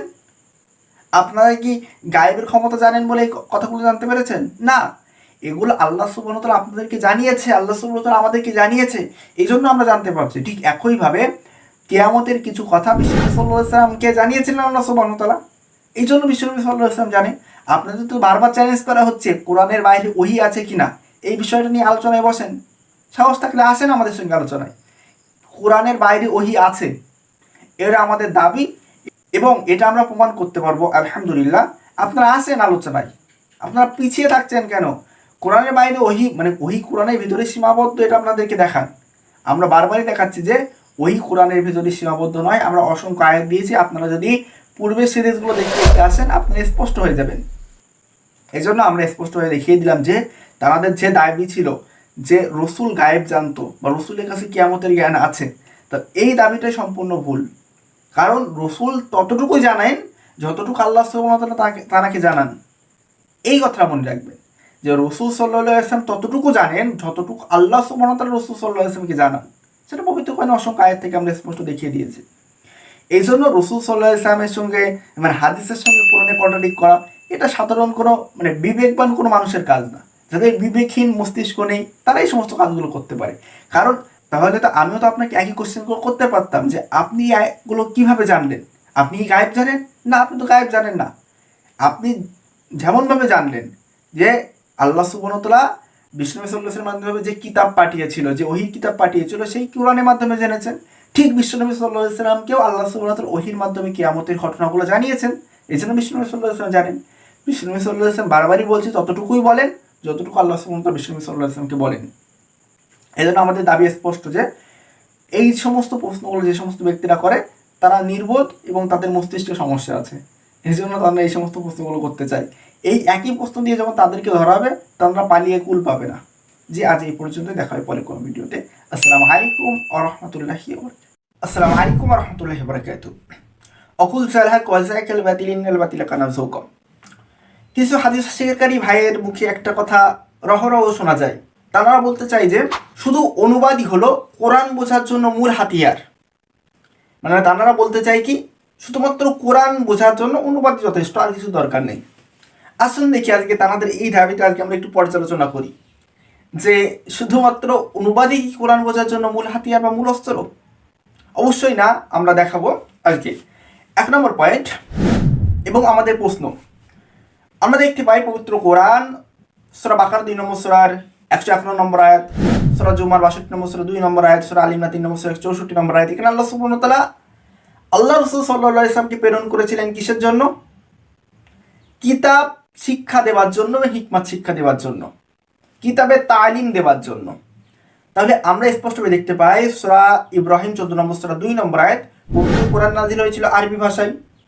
যদি পবিত্র কোরআন আরবি ভাষায় নাজিল হয় তো রসুলকে কেন আল্লাহ সুবহানাহু ওয়া তাআলা শিক্ষক হিসেবে প্রেরণ করলেন? যদি পবিত্র কোরআন তো আরবি ভাষায় নাজিল হয়েছিল তো আরবদের নিকটে আবার এক্সপ্লেন করার কি দরকার? কোরআন দিয়ে দিলে তো হয়ে যায়। তাদেরকে টিচিং করার তো কোনো প্রয়োজন থাকে না। যদি অনুবাদই যদি কোরআন বোঝার মূল হাতিয়ার হয়ে থাকে তবে রসুল কেন প্রেরণ করা হলো? 2 নম্বর প্রশ্ন, পবিত্র কোরআন সূরা নাহাল 16 নম্বর সূরার 64 এবং 44 নম্বর আয়াত, এখানে আল্লাহ রাসূল সাল্লাল্লাহু আলাইহি ওয়াসাল্লাম কোরআনের ব্যাখ্যা করে দিয়েছিল। তবে যদি অনুবাদই কোরআন বোঝার মূল হাতিয়ার হয় তাহলে মানুষের জন্য কেন কোরআনের ব্যাখ্যা করার প্রয়োজন হলো? 2 নম্বর প্রশ্ন গেল। 3 নম্বর একটা সিম্পল একটা কোশ্চেন নেই যে আমরা পবিত্র কোরআনে দেখতে পাই যে আমরা এই পূর্বেও আলোচনা করেছি এই বিষয়টা যে পবিত্র কোরআনে এক একটা শব্দের অর্থ ভিন্ন ভিন্ন হতে পারে, কিন্তু হাদিস কি করে যে সেই অর্থের একটা নির্দিষ্ট বা সঠিক ব্যাখ্যা দেয়। যেমন পবিত্র কোরআন থেকে আমরা দেখতে পাই যে এখানে যে ঈমানকে জুলুমের সঙ্গে মিশ্রিত করো না, এখানে এই যে জুলুম শব্দটার এক্সাক্ট অর্থটা কি হবে? জুলুম শব্দটা পবিত্র কোরআনে অসংখ্য অর্থে ব্যবহৃত হয়েছে। আমরা দেখতে পাই সূরা বাকারা 2 নম্বর সূরা 114 নম্বর আয়াত যে আল্লাহর ঘর মসজিদে প্রবেশ মানে করতে বাধা দেওয়াকে, মানে আল্লাহর ঘর মসজিদে আল্লাহর নাম স্মরণ করতে বাধা দেওয়াকে জুলুম বলা হয়। সূরা লুকমান 31 নম্বর সূরার 13 নম্বর আয়াতে যে শিরিককে জুলুম বলা হয়েছে। এছাড়াও সূরা আল ইমরান 3 নম্বর সূরা 94 নম্বর আয়াতে আল্লাহর নামে অপবাদ দেওয়াকে জুলুম বলা হয়েছে। তাহলে আপনারা জুলুম শব্দের কোন অর্থটা নেবেন? আপনারা যদি এর মধ্যে কোনো একটা অর্থ নিতে চান তাহলে অবশ্যই আপনাদের কোনো অর্থ ইনকার করতে হবে। মানে এই যে পবিত্র কোরআনে অসংখ্য জুলুমের ব্যাপারগুলো পাওয়া যায়, আসলে জুলুম শব্দের সঠিক অর্থটা কি হবে আমাদেরকে জানিয়ে দেন। আমরা তো সহিহ বুখারী 4629 নম্বর হাদিসের আলোকে জানতে পারি যে জুলুম মানে শিরিক, যেটা সূরা লুকমানের 13 নম্বর আয়াতে এই অর্থটা এক্সাক্ট অর্থ হবে। এখানে আপনারা কোন অর্থটা নেবেন? নিজের মন মতো অর্থ, নিজের পবিত্র উপাসনা করবেন। আল্লাহ সুবহানাহু ওয়া তাআলা বলছে সূরা ফুরকান 25 নম্বর সূরা 43 নম্বর আয়াত, যে ব্যক্তি নিজের প্রবৃত্তিকে নাফসকে ইলাহ রূপে গ্রহণ করেছে, মানে নাফসকে ইলাহ রূপে গ্রহণ করবেন আপনি, মানে আপনি পবিত্র অনুসরণ করেন ঠিকই আছে, আপনি মুশরিক হবেন। আপনি এখানে অর্থটা দেন, অনুবাদ দিয়ে দেন। আপনি বারবারই বলছেন তো অনুবাদই হলো কোরআন বোঝার মূল হাতিয়ার। আর আমাদের দাবি না, কোরআন বোঝার মূল হাতিয়ার হলো রাসূল সাল্লাল্লাহু আলাইহি ওয়াসাল্লামের অনুসরণ। অনুবাদ মানে আমাদের সহযোগী হিসেবে কাজে লাগতে পারে, কিন্তু মূল হাতিয়ার হলো রাসূল সাল্লাল্লাহু আলাইহি ওয়াসাল্লামের সুন্নাহ। কারণ রাসূল সাল্লাল্লাহু আলাইহি ওয়াসাল্লাম প্রত্যেকটা আয়াত যেমনভাবে বাস্তবায়ন করেছে আমাদের ঠিক তেমনভাবে বাস্তবায়ন করতে হবে। যেমন স্পষ্টভাবে বুঝতে পারলাম যে কোরআন বুঝতে গেলে অনুবাদ কখনোই 100% একর হয়ে কাজ করতে পারবে না বা 100% নির্ভরযোগ্যও নয়। অনুবাদ কখনোই মূল হাতিয়ার নয়, অনুবাদ সহকারী হিসেবে কাজ করতে পারে এবং মূল হাতিয়ার হলো রাসূল সাল্লাল্লাহু আলাইহি ওয়াসাল্লামের সুন্নাহ। আসসালামু আলাইকুম ওয়া রাহমাতুল্লাহি ওয়া বারাকাতুহু। আলহামদুলিল্লাহ ওয়াসসালাতু ওয়াসসালামু আলা আলিহি ওয়া সাহবিহি আজমাইন। আজ আমরা হাদিস শেয়ারকারী ভাইদের একটা গুরুত্বপূর্ণ প্রশ্ন নিয়ে উপস্থিত হয়েছি। এক হাদিস শেয়ারকারী ভাই তিনি প্রশ্ন করেছেন যে কোরআনে মুরতাদের শাস্তি আল্লাহ দেবেন আর হাদিসে বলছে যে মুরতাদের শাস্তি মানুষে দেবেন। মানে তার দাবিটা হলো কোরআনের সঙ্গে হাদিসকে কন্ট্রাডিক্ট বানাতে যাচ্ছিল যে কোরআনে মুরতাদের শাস্তি আল্লাহ সুবহানাহু ওয়া তাআলা দেবেন এবং হাদিসে মুরতাদের শাস্তি মানুষে দেবেন। আসুন দেখি আজকে আমরা এই দাবিটা দেখি, তার এই দাবিটা আসলে কোরআনের সঙ্গে হাদিস কন্ট্রাডিক্ট না তার কোরআনের গবেষণায় কমতি আছে। আমরা সর্বপ্রথম আসবো এই প্রশ্নের উত্তরে পবিত্র কোরআন সূরা তাওবা 9 নম্বর সূরার 11 থেকে 13 নম্বর আয়াত। ইনশাআল্লাহ আমাদের একটা জবাবেই উত্তর হয়ে যাবে। আসুন দেখি আমরা উত্তরটা পড়ি। সূরা তাওবা 9 নম্বর সূরা 11 নম্বর আয়াত স্ক্রিনে লক্ষ্য করেন আপনারা। সুতরাং যদি তারা তওবা করে, সালাত নামাজ কায়েম করে, জাকাত দেয়, তবে তারা তোমাদের দিনী ভাই হয়ে যাবে। তারা তোমাদের কি হয়ে যাবে? দিনী ভাই হয়ে যাবে। যারা জানতে আগ্রহী তাদের জন্য বিধান বলি, বিশদ বর্ণনা করি। আল্লাহ সুবহানাহু ওয়া তাআলা এই আয়াতে স্পষ্টই বললো যে যদি তারা তওবা করে, সালাত কায়েম করে, যাকাত দেয়, অবশ্যই তারা তোমাদের দিনী ভাই। আর আল্লাহ সুবহানাহু ওয়া তাআলা সূরা হুজুরাত 10 নম্বর আয়াতে কি বলছেন? মানে প্রত্যেকটা মুসলিমের ভাই, মানে তারা কিন্তু মুসলিম হয়ে গেল। মানে দিনী ভাই মানে এখানে আল্লাহ সুবহানাহু ওয়া তাআলা অবশ্যই মুসলিম হিসেবে চিহ্নিত করেছেন, কারণ সূরা হুজুরাত 49 নম্বর সূরা 10 নম্বর আয়াতে আল্লাহ সুবহানাহু ওয়া তাআলা স্পষ্ট বলছে যে প্রত্যেকটা মুসলিমের ভাই। মানে তারা যখন ইসলাম গ্রহণ করছে অবশ্যই মুসলিমের ভাই হয়ে যাচ্ছে। এখন আমরা পড়বো সূরা তওবা 9 নম্বর সূরা 12 নম্বর আয়াত। আপনারা খেয়াল করেন এটা, তারা যদি চুক্তি সম্পন্ন করার পর নিজেদের প্রতিশ্রুতি ভঙ্গ করে এবং তোমাদের দ্বীনের নিন্দা করে, মানে তারা যে চুক্তি সম্পন্ন করার পর সালাত কায়েম করবে, যাকাত দেবে, তওবা করবে, এই চুক্তি সম্পাদন করার পর মানে মুসলিম হবার পর তারা যদি চুক্তি ভঙ্গ করে, তারা যদি প্রতিশ্রুতি ভঙ্গ করে, তাহলে কি হবে? এখন আল্লাহ সুবহানাহু ওয়া তাআলা স্পষ্টভাবে বলছেন, দেখেন পরে, তোমাদের দ্বীনের নিন্দা করে, তবে কুফরের এই সকল নেতৃবর্গের সঙ্গে এই আশায় যুদ্ধ করো যে তারা হয়তো নিরস্তর হবে। মানে তাদের সঙ্গে আল্লাহ সুবহানাহু ওয়া তাআলা যুদ্ধ করতে বলছেন। মানে এই যে কুফফারদের সঙ্গে মানে তারা চুক্তি ভঙ্গ করেছে। চুক্তি ভঙ্গ কি? ইসলামের সঙ্গে চুক্তি ভঙ্গ করে মুরতাদ হয়েছে। এই যে মুরতাদ হওয়ার জন্য আল্লাহ সুবহানাহু ওয়া তাআলা তাদের সঙ্গে যুদ্ধ করতে বলল। যুদ্ধ করা মানে কি আদর দেওয়া নাকি? মানে যুদ্ধ কে করবে এখানে? কাদেরকে যুদ্ধ করতে বলছে? অবশ্যই মানুষদের যুদ্ধ করতে বলছে। তাহলে স্পষ্টভাবে এই আয়াতে আল্লাহ সুবহানাহু ওয়া তাআলা বলল যে যদি কারো চুক্তি ভঙ্গ করে মানে মুসলিম থেকে মুরতাদ হয়ে যায়, তাদের বিরুদ্ধে যুদ্ধ করো। আমরা স্পষ্ট ঘটনা অনেক দেখতে পাই যে আবু বকর রাদিয়াল্লাহু তাআলা আনহুর সঙ্গে যে যারা মুরতাদ হয়ে গিয়েছিল তাদের সঙ্গে যুদ্ধ করেছিল। এবং আমরা এই ঘটনাটা আরো অনেক গ্রন্থ থেকে বলতে পারি, সেটা পরে বলবো, যেহেতু আপনারা এই সকল গ্রন্থ রেফারেন্স আপনাদের কাছে কোনো যেহেতু এই সকল গ্রন্থের রেফারেন্স গুলো আপনারা মানবেন না, এই জন্য আমরা বলছি না। তাহলে স্পষ্টভাবে বুঝতে পেরেছেন যে এই আয়াত দুটোই স্পষ্টভাবে প্রমাণ হয়ে যাচ্ছে যে যদি তারা চুক্তি ভঙ্গ করে, কসম ভঙ্গ করে, তাহলে এই সমস্ত লোকেদের সঙ্গে যুদ্ধ করতে বলছে আল্লাহ সুবহানাহু ওয়া তাআলা। এখন কিভাবে যুদ্ধ করা হবে সেগুলো আমরা পরবর্তীতে বিস্তারিত আলোচনা করবো। এখন আমরা তাদের শুধু দাবিটা খণ্ডন করে যাচ্ছি। তাহলে আমরা স্পষ্টভাবে দেখতে পেলাম যে সূরা তওবা 9 নম্বর সূরার 11 এবং 12 নম্বর আয়াত থেকে এই আয়াত দুটি স্পষ্ট আল্লাহ সুবহানাহু ওয়া তাআলা বলছেন যে যদি কোনো ব্যক্তি চুক্তি ভঙ্গ করে, তাহলে অবশ্যই ইসলাম থেকে যদি কোনো ব্যক্তি মুরতাদ হয়ে যায়, সেই ব্যক্তির সঙ্গে আল্লাহ সুবহানাহু ওয়া তাআলা যুদ্ধ করতে বলছেন মুসলিমদেরকে। তাহলে স্পষ্টভাবে বোঝা গেল যে যারা কোরআনিস্ট বলে পরিচয় দেয় তারা আসলে কোরআন স্টাডি করে না। মানে তারা যদি কোরআন স্টাডি করতো তাহলে এরকম সাধারণ কোনো অভিযোগ করতো না। তাহলে আপনারা স্পষ্টভাবে বুঝতে পেরেছেন যে মুরতাদের শাস্তি পবিত্র কোরআনে স্পষ্টভাবে মজুদ আছে। যেহেতু আমি কথা বলছি না, একই কথা আছে আবু বকর জাকারিয়া স্যারের তাফসিরে জাকারিয়াই আছে, জাস্টিস তাকি উসমানী স্যারের তাফসিরে তাইজিউল কোরআনে আছে, এবং ফাজলুল কাদিরে আছে, এবং অন্যান্য অনেক তাফসিরের গ্রন্থে এই কথাগুলো মজুদ আছে। তাহলে স্পষ্টভাবে দেখতে পাচ্ছেন যে এই যে কথাগুলো মানে মুরতাদের শাস্তি অবশ্যই পবিত্র কোরআনে আছে। এখন হাদিস অস্বীকারীরা কেমন ভাবে কোরআন স্টাডি করে তা কি জানি, মানে স্পষ্ট এখানে প্রতিশ্রুতি ভঙ্গ করার কথা, প্রতিশ্রুতি ভঙ্গ করলে ইসলাম থেকে মুরতাদ হলে তার শাস্তি পবিত্র কোরআনে আছে, এবং এই শাস্তি মানুষরাই দেবে, যেটা আমরা বলি ইসলামিক রাষ্ট্র দেবে, সেটা স্পষ্টভাবে কোরআনে মজুদ আছে। আপনারা কোরআন আর ভালোভাবে স্টাডি করেন, আপনারা স্পষ্টভাবে পাবেন। আমাদের দাবি ক্লিয়ার, আমাদের প্রশ্নের উত্তরও ক্লিয়ার হয়ে গেছে। একটা আয়াতেই আমরা আরো দেখাতে পারবো ইনশাআল্লাহ। তবে আজ এই পর্যন্তই। আসসালামু আলাইকুম ওয়া রাহমাতুল্লাহি ওয়া বারাকাতুহু। আলহামদুলিল্লাহ, আজ আমরা এক হাদিস শেয়ারকারী ভাইয়ের একটা প্রশ্ন নিয়ে উপস্থিত হয়েছি। হাদিস শেয়ারকারী ভাই প্রশ্ন করেছেন যে কোরআনে নরহত্যা নিষিদ্ধ, মানে কোরআনে মানুষ হত্যা নিষিদ্ধ, কিন্তু বুখারী মুসলিমে মানে মানুষ হত্যা করলে তার বিনিময়ে জান্নাত। মানে সেই ভাই মূলত বোঝাতে যাচ্ছেন যে কোরআনে মানুষ হত্যা সম্পূর্ণভাবে নিষিদ্ধ, কিন্তু বুখারী মুসলিমে যদি মানুষ হত্যা করা হয় তার বিনিময়ে মানুষ জান্নাতে যাবে।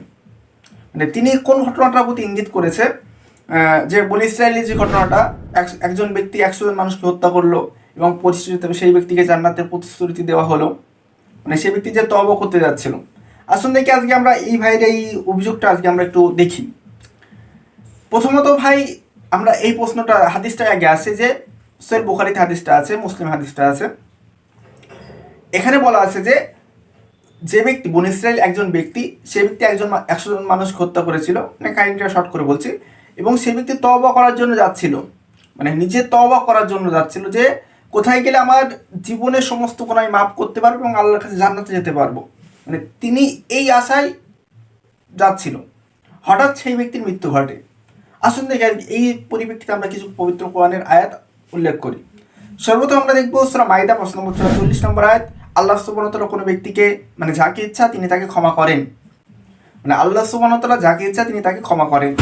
তারপরে আমরা দেখবো সূরা বাকারা 2 নম্বর সূরার 286 নম্বর আয়াত। এখানে আল্লাহ সুবহানাহু ওয়া তাআলা বলছেন যে আল্লাহ সুবহানাহু ওয়া তাআলা কোনো ব্যক্তির সাধ্যের অতিরিক্ত দায়িত্ব অর্পণ করেন না।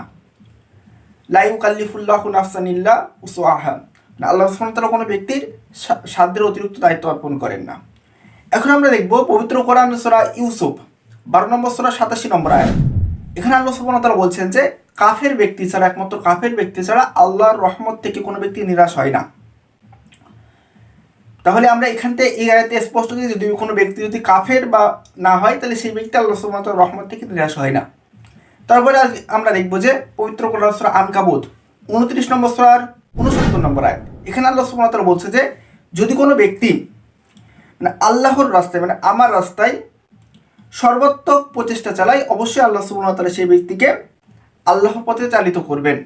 মানে যদি কোনো ব্যক্তি আমার রাস্তায় সর্বাত্মক প্রচেষ্টা চালায়, অবশ্যই আমি তাকে আমার রাস্তায় পরিচালিত করব, মানে আল্লাহ সুবহানাহু ওয়া তাআলা বলছেন।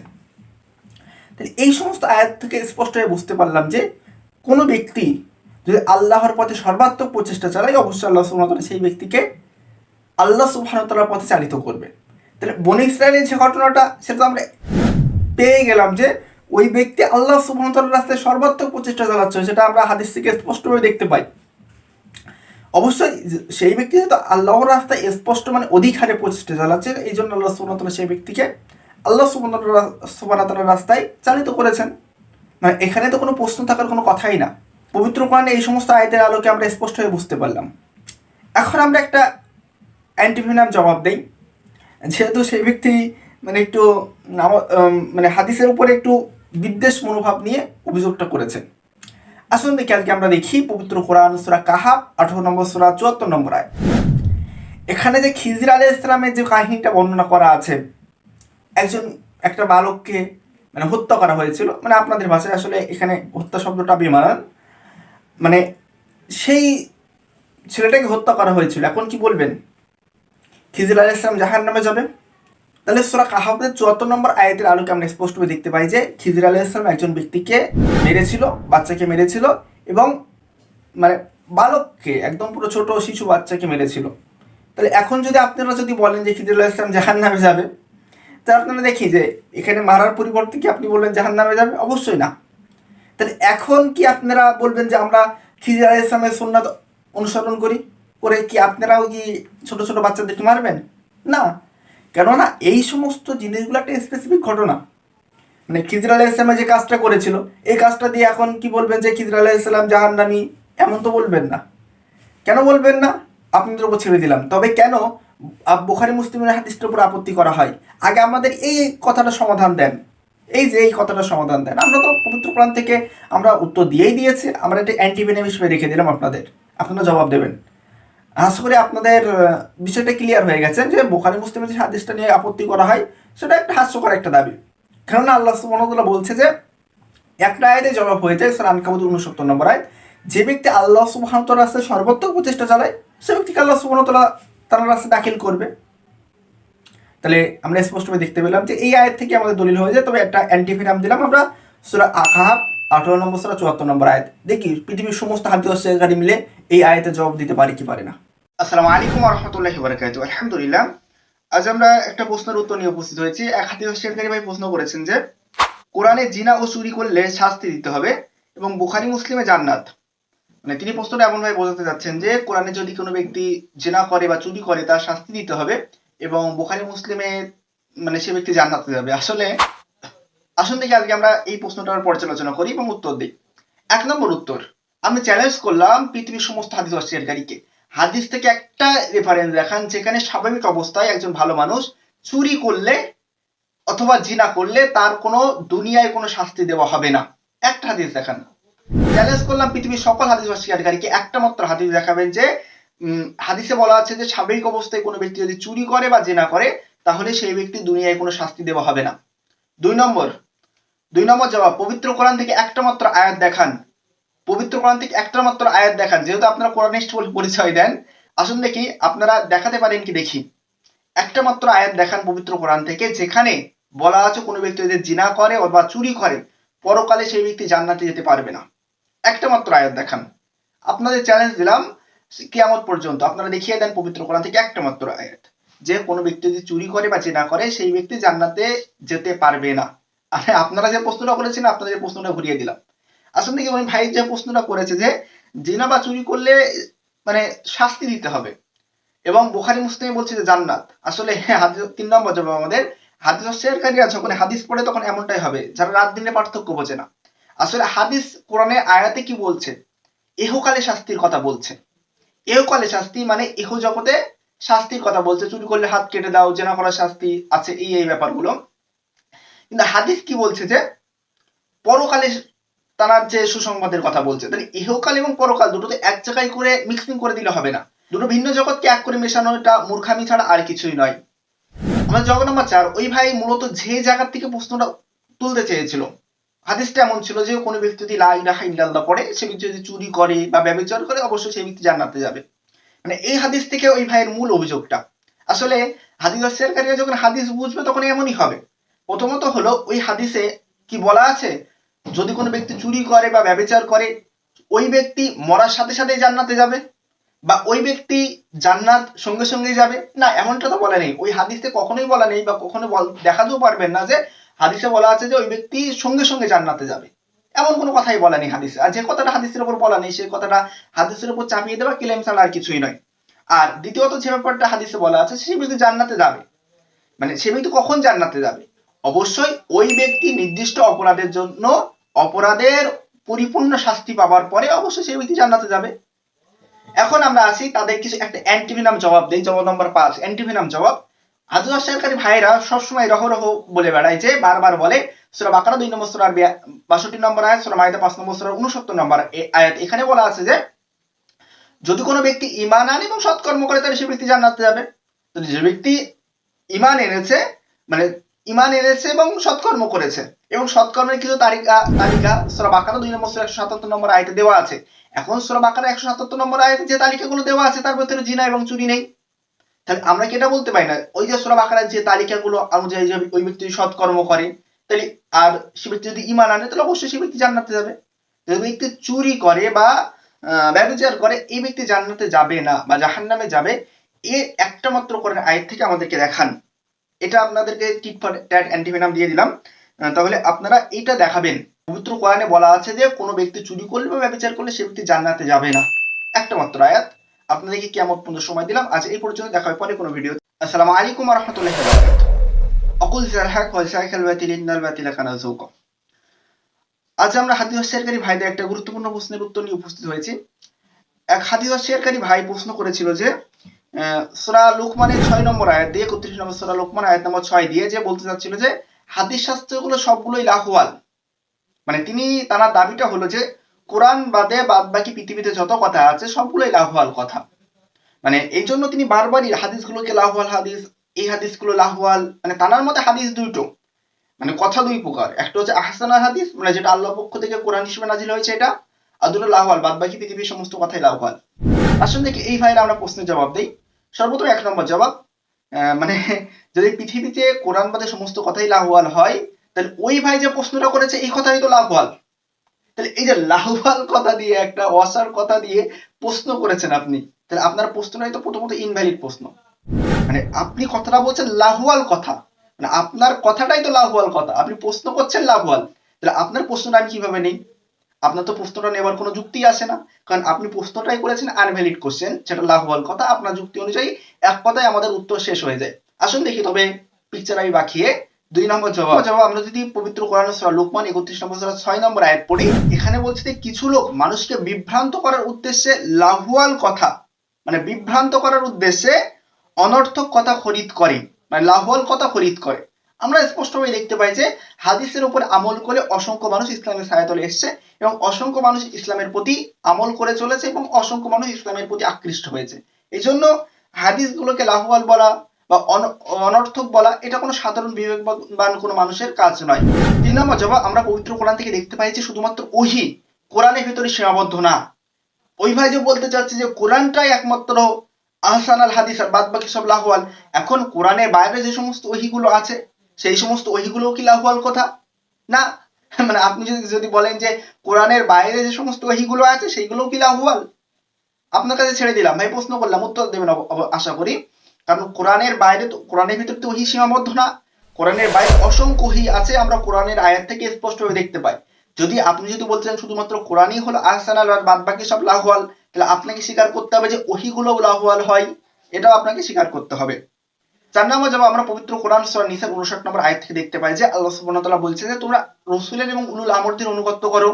এখন উলুল আমরদের যদি আমরা অনুগত্য করতে যাই, উলুল আমররা যে কথাগুলো বলবে সে কথাগুলো তো আপনার মত অনুযায়ী লাহওয়াল, তাহলে সেই কথা দিয়ে আমরা কিভাবে তার অনুগত্য করব লাহওয়াল কথা দিয়ে? তাহলে আমরা স্পষ্টভাবে সূরা নিসার 59 নম্বর আয়াত থেকে স্পষ্টভাবে দেখতে পাই যে এখানে আল্লাহ সুবহানাহু ওয়া তাআলা রাসূলের এবং উলুল আমরদের অনুগত্য করার নির্দেশ দিয়েছেন। এখন উলুল আমররা যে কথা দিয়ে আমাদেরকে ইসলামের প্রতি আকৃষ্ট করবে বা রসুল আমাদেরকে যেই কথা বলে ইসলামের প্রতি আকৃষ্ট করবে সেই কথাগুলো কি লাহওয়াল বলবেন? রসুল বা উলুল আমর যে আমাদেরকে তাদেরকে অনুগত্য করার নির্দেশ দিয়েছে আল্লাহ সুবহানাহু ওয়া তাআলা, তাহলে এই যে রসুলের যে অনুগত্য করতে হবে, রসুল যে আমাদেরকে কথা বলবে, উলুল আমর কথা বলবে, এই কথাগুলো কি লাহওয়াল কথা হলো? অনর্থক কথা হবে? অনর্থক কথা দিয়ে আমরা ইসলামে প্রতি তারা আমাদেরকে ডাকবেন, তাদেরকে অনুগত্য করবো আমরা অনর্থক কথা অনুযায়ী? মানে আপনারা উত্তরগুলো দেবেন। আসলে আমরা স্পষ্টভাবে ক্লিয়ার করে দিয়েছি যে আমরা পবিত্র কোরআন থেকে আরো দেখাতে পারি। পবিত্র কোরআন আমাদের জীবন নম্বর 5, পবিত্র কোরআন সূরা বাকারা 2 নম্বর সূরা 151 নম্বর আয়াত, এখানে আল্লাহ রাসূল সাল্লাল্লাহু আলাইহি ওয়াসাল্লাম আমাদেরকে কিতাবের তালিম দিয়েছিল। তাহলে কিতাবের যে তালিম, যে শিক্ষাগুলো, সেই শিক্ষাগুলো কি লাহওয়াল? মানে শুধুমাত্র কিতাবটা তেলাওয়াতে এটা যদি আহসানাল হয়, আর রাসূল সাল্লাল্লাহু আলাইহি ওয়াসাল্লাম যে কিতাবে যে তালিম দিয়েছিল সেগুলো কি লাহওয়াল? আমরা আরো জবাব দিতে পারি ইনশাআল্লাহ। তবে আজ এই পর্যন্তই। মানে আমরা আশা করছি যে আমাদের প্রথম জবাবেই তার মানে প্রশ্নটা আনভ্যালিড হয়ে গেছে, এই জন্য আমাদের জবাব দেওয়ার কিছু থাকে না, তবুও আমরা কিছু জবাব দিয়েছি। জি, আজ এই পর্যন্ত, দেখা হয় পরে কোনো ভিডিওতে নতুন কোনো টপিক নিয়ে। আসসালামু আলাইকুম ওয়া রাহমাতুল্লাহি ওয়া বারাকাতুহু। আসসালামু আলাইকুম ওয়া রাহমাতুল্লাহি ওয়া বারাকাতুহু। আলহামদুলিল্লাহ, আজও হাদিস অস্বীকারী ভাইদের একটা প্রশ্নের উত্তর নিয়ে উপস্থিত হয়েছি। এক হাদিস অস্বীকারী ভাই প্রশ্ন করেছেন যে কোরআনে পিতা সন্তান কেউ কারোর জন্য নয়।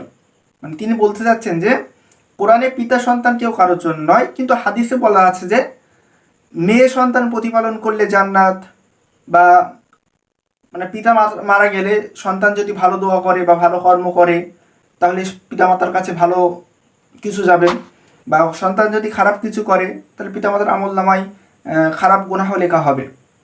মানে তিনি বোঝাতে চাচ্ছেন যে মূলত যে কোরআনে বলছে যে পিতা সন্তান কেউ কারোর জন্য না, কিন্তু হাদিসে বলছে যে না, পিতা যদি মারা যায় তাহলে সন্তানের এই সমস্ত আমলগুলো, বা সন্তান ভালো কাজ করলে ভালো কাজগুলো যাবে, সন্তান খারাপ কাজ করলে খারাপ কাজের আমল যাবে, বা পিতা যদি কোনো সন্তানকে প্রতিপালন করে ভালোভাবে, মেয়ে সন্তান প্রতিপালন করলে জান্নাতে যাবে। মানে এই যে তার যে মূল আর্গুমেন্টটা হলো এই যে।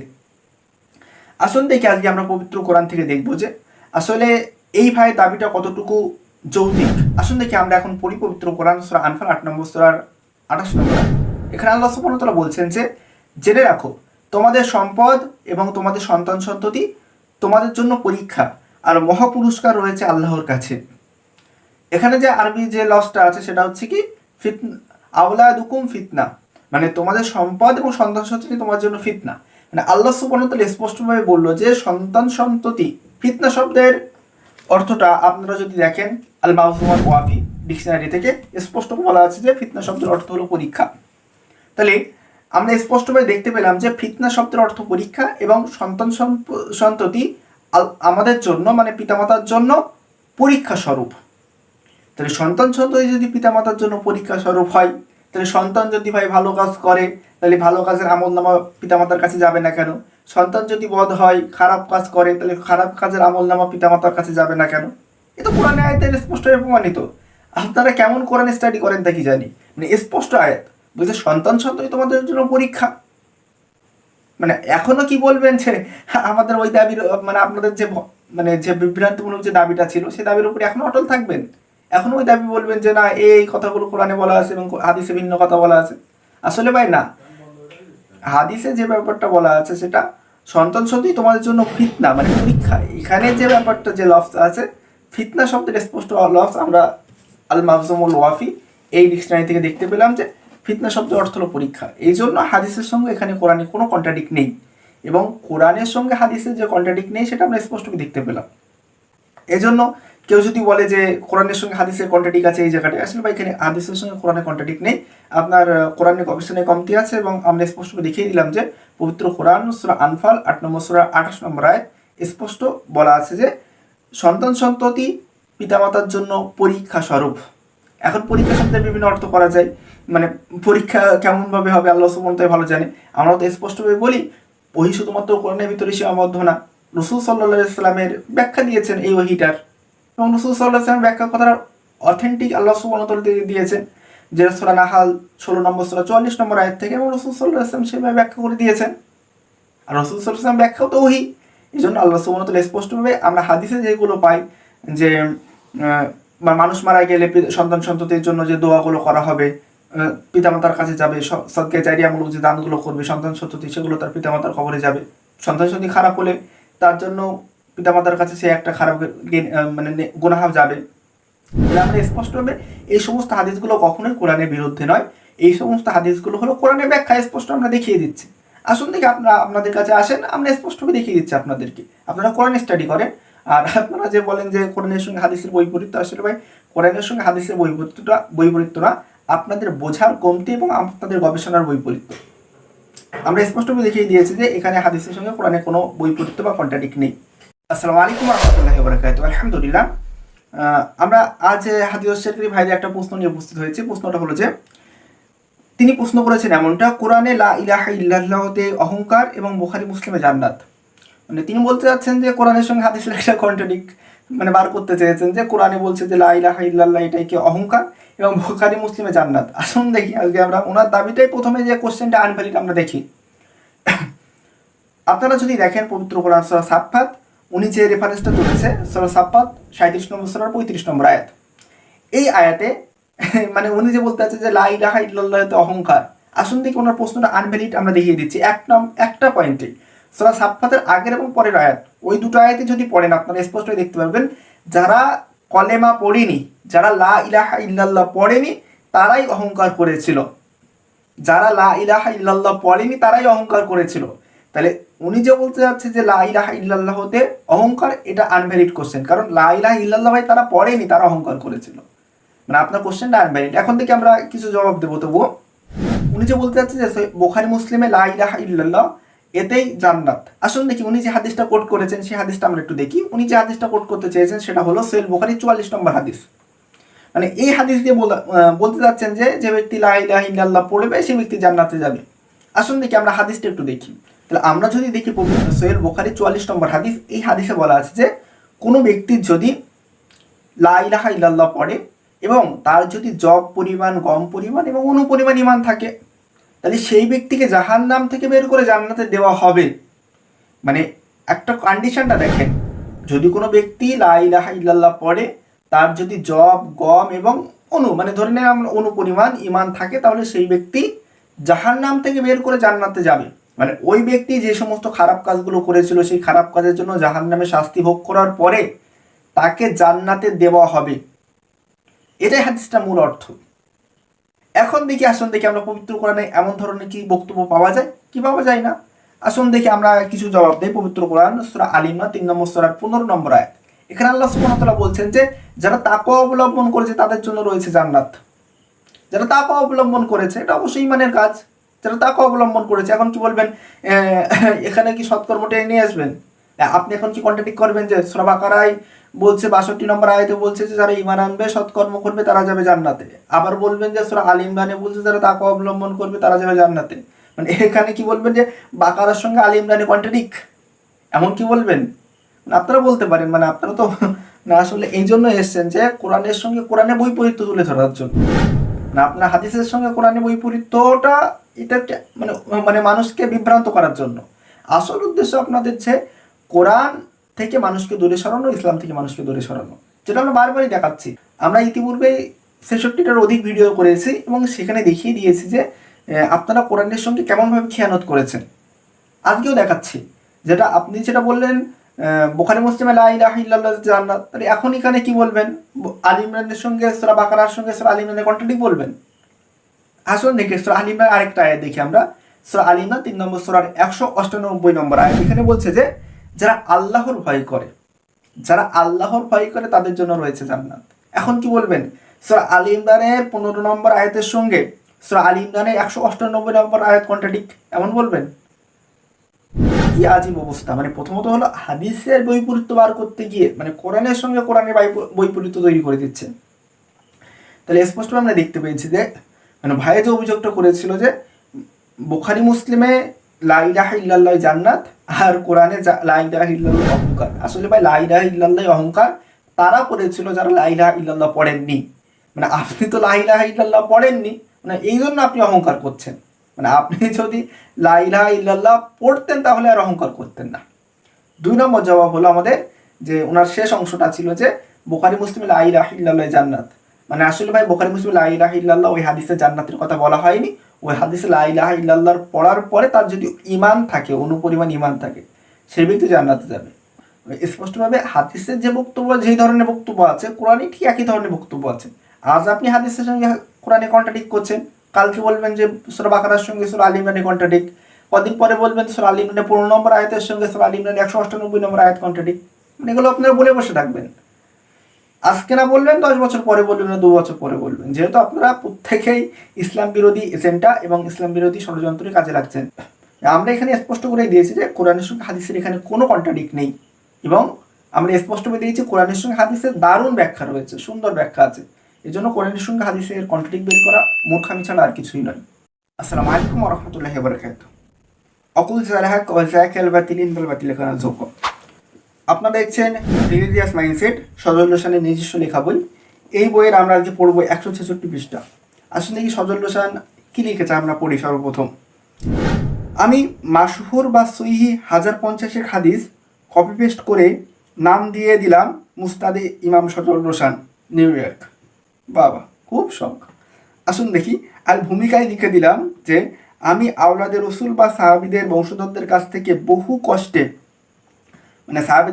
বংশধরদের কাছ থেকে বহু কষ্টে এইসব হাদিস সংগ্রহ করেছি। এর মধ্যে আমার নিজের মন গড়া কিছু মডার্ন হাদিস ঢুকিয়ে দিলাম, যাতে ডোনাল্ড ট্রাম্প সম্পর্কে নবীজির ভবিষ্যৎবাণী, মহাদেশের রূপকথা জুড়ে দিলাম।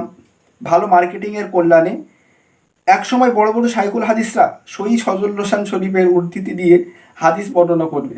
অল্প সময়ে যে কয়টা আমার বানানো হাদিস আছে সেটাও সহি হয়ে যাবে। খুব যেন স্বপ্ন দেখছে মঙ্গল গ্রহে শুয়ে আছে, এমন একটা ব্যাপার হচ্ছে। এখন উনি লাস্টে যে অভিযোগটা করছে যে আপনি কিভাবে বুঝবেন যে কোনটা সহি কোনটা জাল। আসলে ভাই এই আপনার কথার ভিতরে সহি জাল আছে, আমরা একটু দেখিয়ে দিচ্ছি, একটু পরে দেখাবো আপনার কথা। সজল হোসেন যে বলতে চাইলো যে তিনি 1050 হাদিস কপি পেস্ট করে একটা গ্রন্থে লিখবেন এবং সেই গ্রন্থের নাম দেবেন যে মুস্তাদে ইমাম সজল হোসেন। রহমউল্লাহ উনি লিখতে চাচ্ছিল, বা রাদিয়াল্লাহু তাআলা আনহু কি লিখতে চাচ্ছিল শুধু রটা দিলে বুঝলাম না। এবং শেষে বলছে যে আর ভূমিকায় লিখবে যে আমি এই সমস্ত হাদিসগুলি নবীজি তথা সাহাবীদের বংশধরদের কাছ থেকে অনেক কষ্টে খুঁজে খুঁজে পেয়েছি। এখন তিনি বলতে যাচ্ছে যে কিছুদিন পরে ভালো মার্কেটিংয়ের কল্যাণে এই সমস্ত হাদিসগুলো সব সহি হয়ে যাবে। আসুন দেখি। আর ওনার লাস্টে যে প্রশ্নটা ছিল যে কোন হাদিসটা সহি এবং কোন হাদিসটা জাল, এটা কিভাবে বুঝবেন। আসলে হাদিস শাস্ত্র সম্পর্কে অজ্ঞ ব্যক্তিরা ছাড়া বা জাহেল ব্যক্তিরা ছাড়া এই সমস্ত অভিযোগ কেউ করবে না। কারণ যাদের উলুমুল হাদিস সম্পর্কে বিন্দুমাত্র ধারণা আছে তারা এই সমস্ত প্রশ্ন করবে না। কেন করবে না? কারণ তারা উলুমুল হাদিস শাস্ত্র জানে, উলুমুল হাদিস শাস্ত্রের যে বিভাগগুলো আছে জানে। এ তো জাহেল, এ জীবনে উলুমুল হাদিস হয়তো শব্দটাই নামে শুনেনি, তা কী করে বুঝবে। উলুমুল হাদিসের হাদিস সহি হবার কিছু শর্ত আছে, 5টা মতো শর্ত আছে সাধারণভাবে। তার ভিতরে একটা শর্ত নিয়ে আমরা আজকে আলোচনা করি, তাতেই আপনি যে ভণ্ড প্রতারক সেটা প্রমাণ করে দেব। 1 নম্বর যে শর্তটা আছে যে উলুমুল হাদিস শাস্ত্রে হাদিসের সনদ মুত্তাসিল হতে হবে। হাদিসের সনদ মুত্তাসিল মানে কি? হাদিসের সনদ যে উপরের রাবি বা উপরের বর্ণনাকারী থেকে নিচের বর্ণনাকারী, ওস্তাদ থেকে ছাত্র, স্বীয় ওস্তাদ থেকে ছাত্র শুনতে হবে। এখন এই যে সনদ মুত্তাসিল হওয়ার যে দুটি তিনটি কারণ আমরা দেখতে পাই, যে আসলে ওস্তাদের সঙ্গে ছাত্র কি দেখা সাক্ষাৎ হয়েছে কিনা, বা ওস্তাদের সঙ্গে নাম ভেঙিয়ে খাচ্ছে কিনা, সেটা আমরা দেখতে পারি। দ্বিতীয়তভাবে আমরা চেক করতে পারি যে ওস্তাদের জন্ম তারিখের সঙ্গে ছাত্রের জন্ম তারিখ এটা ঠিকঠাক আছে কিনা। এখন সজল হোসেন বলছে যে উনি আওলাদে রসুলের বা সাহাবীদের বংশধরদের কাছ থেকে হাদিস শুনেছে, মানে কারো কাছ থেকে হাদিস শুনেছে, এটা দিয়ে কিভাবে হাদিসে, মানে আমি নবীজির বংশধরদের কাছে হাদিস শুনেছি, এটা আবার কোন শাস্ত্রের মূলনীতি ভাই? মানে এমন কি কোনো শাস্ত্র আছে যে আমি নবীজির বংশধরদের কাছ থেকে হাদিস শুনেছি বা সাহাবীদের বংশধরদের কাছ থেকে হাদিস শুনেছি? আসলে ভাই তারা নামটা উল্লেখ করেন, আপনি নামই উল্লেখ করেননি। এখন সাহাবীদের কোন বংশধরের কাছ কাছে হাদিস শুনেছেন সেটা আমাদেরকে উল্লেখ করে দেন, আমরা দেখি সনদ মুত্তাসিল আছে কিনা। আপনি ভন্ডামি করছেন, মানে আপনি তো চিটিংবাজি একটা এতে প্রমাণিত হয়ে যাবে। নবীজি বা সাহাবীদের বংশধর কার কাছ থেকে হাদিস শুনেছেন তার নামটা আমাদেরকে দেন, তার নামটা দেন আমাদেরকে, তার কজন ছাত্র ছিল বা কার কাছ থেকে আপনি শুনেছেন সেটাও দেখান আমাদেরকে। আসলে আপনি কি আর তার কাছ থেকে শুনেছেন সেটা আমরা দেখবো, মানে আপনাকে তার নামটা দেন, তার ঠিকানা দেন, কোথায় থেকে আপনি হাদিস শুনেছেন। আপনি সাহাবীদের বংশধর কি আজ থেকে 1300-1400 বছর আগে তাদের কাছ থেকে হাদিস শুনেছেন, বা বর্তমানে সাহাবীদের যে সমস্ত বংশধর আছে তাদের কাছ থেকে হাদিস শুনেছেন সেটাও আমাদেরকে দেখান। মানে আপনি তো একটা চিটিংবাজি একটা কথা ঢুকিয়ে দিলেন, মানে আমি এনাদের কাছ থেকে হাদিস শুনেছি, এই হাদিসটা এ হয়েছে। আসলে ভাই এটা ভূমিকার কথা, এটা ভণ্ডামি কথা। মানে হাদিসের মূল কথা হলো যে আপনার সনদ মুত্তাসিল দরকার। এখন কার কাছ থেকে শুনবেন বা শুনেছেন সেটাও আমাদেরকে দেখাতে হবে। আপনার পুরো, মানে আপনি কার কার কাছ থেকে হাদিস শুনেছেন, আপনার উস্তাদ কার কাছ থেকে শুনেছে সেটা দেখে নিয়ে আসেন আমাদেরকে, আমরা দেখে দিই। আর আপনি যে ভণ্ড আসলে তার জন্য মানে বড় বড় সাইকুল হাদিসের দরকার হয় না বা বড় বড় মহাদিসের দরকার হয় না, আমার মতো নগণ্য ব্যক্তি যথেষ্ট। মানে আমি দেখিয়ে দেবো আপনি কোথা থেকে কি ভণ্ডামি করেছেন। ভাই আপনি একটা হাদিস দেন, যে হাদিসটা মহাদিসটা জাল ধরতে পারবে না, যে আপনি যে বানিয়ে দেবেন নবীজির নামে সে হাদিসটা ধরতে পারবেন, একটা হাদিস দেন। মহাদিস তৈরির কথা আমরাই যথেষ্ট, নিয়ে আসেন একটা হাদিস। চ্যালেঞ্জ করলাম, আমি আপনাকে চ্যালেঞ্জ করলাম, রোহান খান চ্যালেঞ্জ করছে আপনাকে, একটা হাদিস দেন। মানে আপনার তো খুব শখ, মানে বড় একটা 50,000 হাদিসের গ্রন্থ লিখবেন, তার ভিতরে ডোনাল্ড ট্রাম্পের নামে হাদিস ঢোকাবেন, মানে বিভিন্ন হাদিস জাল হাদিস ঢোকাবেন, সে হাদিসগুলো পরে সহি হয়ে যাবে, মানে খুব শখ আপনার। তো নিয়ে আসেন একটা হাদিস, চ্যালেঞ্জ করলাম আমি আপনাকে, না আপনাকে কিয়ামত পর্যন্ত সময় দিলাম যান। মানে আপনার একটা হাদিস যে তৈরি করে দেখান যেটা রসুলের নামে তৈরি করবেন, সেটা মহাদিসা ধরতে পারবে না। সদর হোসেন মনে করেছেন যে হাদিসের গ্রন্থে থাকলেই সে হাদিসটা সহি হয়ে যায়। আসলে ভাই হাদিসের গ্রন্থে থাকলেই যদি হাদিস সহি হয়ে যেত তাহলে হাদিসের পরিভাষায় জাল হাদিস এই শব্দটা থাকতো না, বুঝতে পেরেছেন? জাল হাদিস এই শব্দটা থাকতো না। তাহলে স্পষ্ট আমরা ক্লিয়ার করে দিলাম যে সজল হোসেনের যে মানে ঘুমিয়ে মঙ্গল করে শুয়ে থাকা যে সব, মানে দেখছে যে ঘুমিয়ে স্বপ্ন দেখছে যে আমি মঙ্গল করে আছি, মানে এমন ব্যাপার হয়ে গেছে। আসলে ভাই মঙ্গল ঘরে গিয়ে বলেন যে আমি মঙ্গল করে আছি, মানে ঘুমিয়ে মঙ্গল করে যাওয়ার মতো কাজ করেন না। মঙ্গল করে আগে যান, আগে তারপরে বলেন যে হ্যাঁ মঙ্গল করে এসছি। মানে ঘুমিয়ে মঙ্গল করে গিয়ে দেখছেন যে স্বপ্নে দেখছে তাই মঙ্গল করে আছি, মানে বিরাট একটা ব্যাপার হয়ে গেছে। আসলে ভাই ওটা স্বপ্ন ছিল, আপনার স্বপ্ন, মানে আপনি বাস্তবে দেখান, মানে আপনার জাহালিয়াত কেমনভাবে মানুষ ধরে দেয়।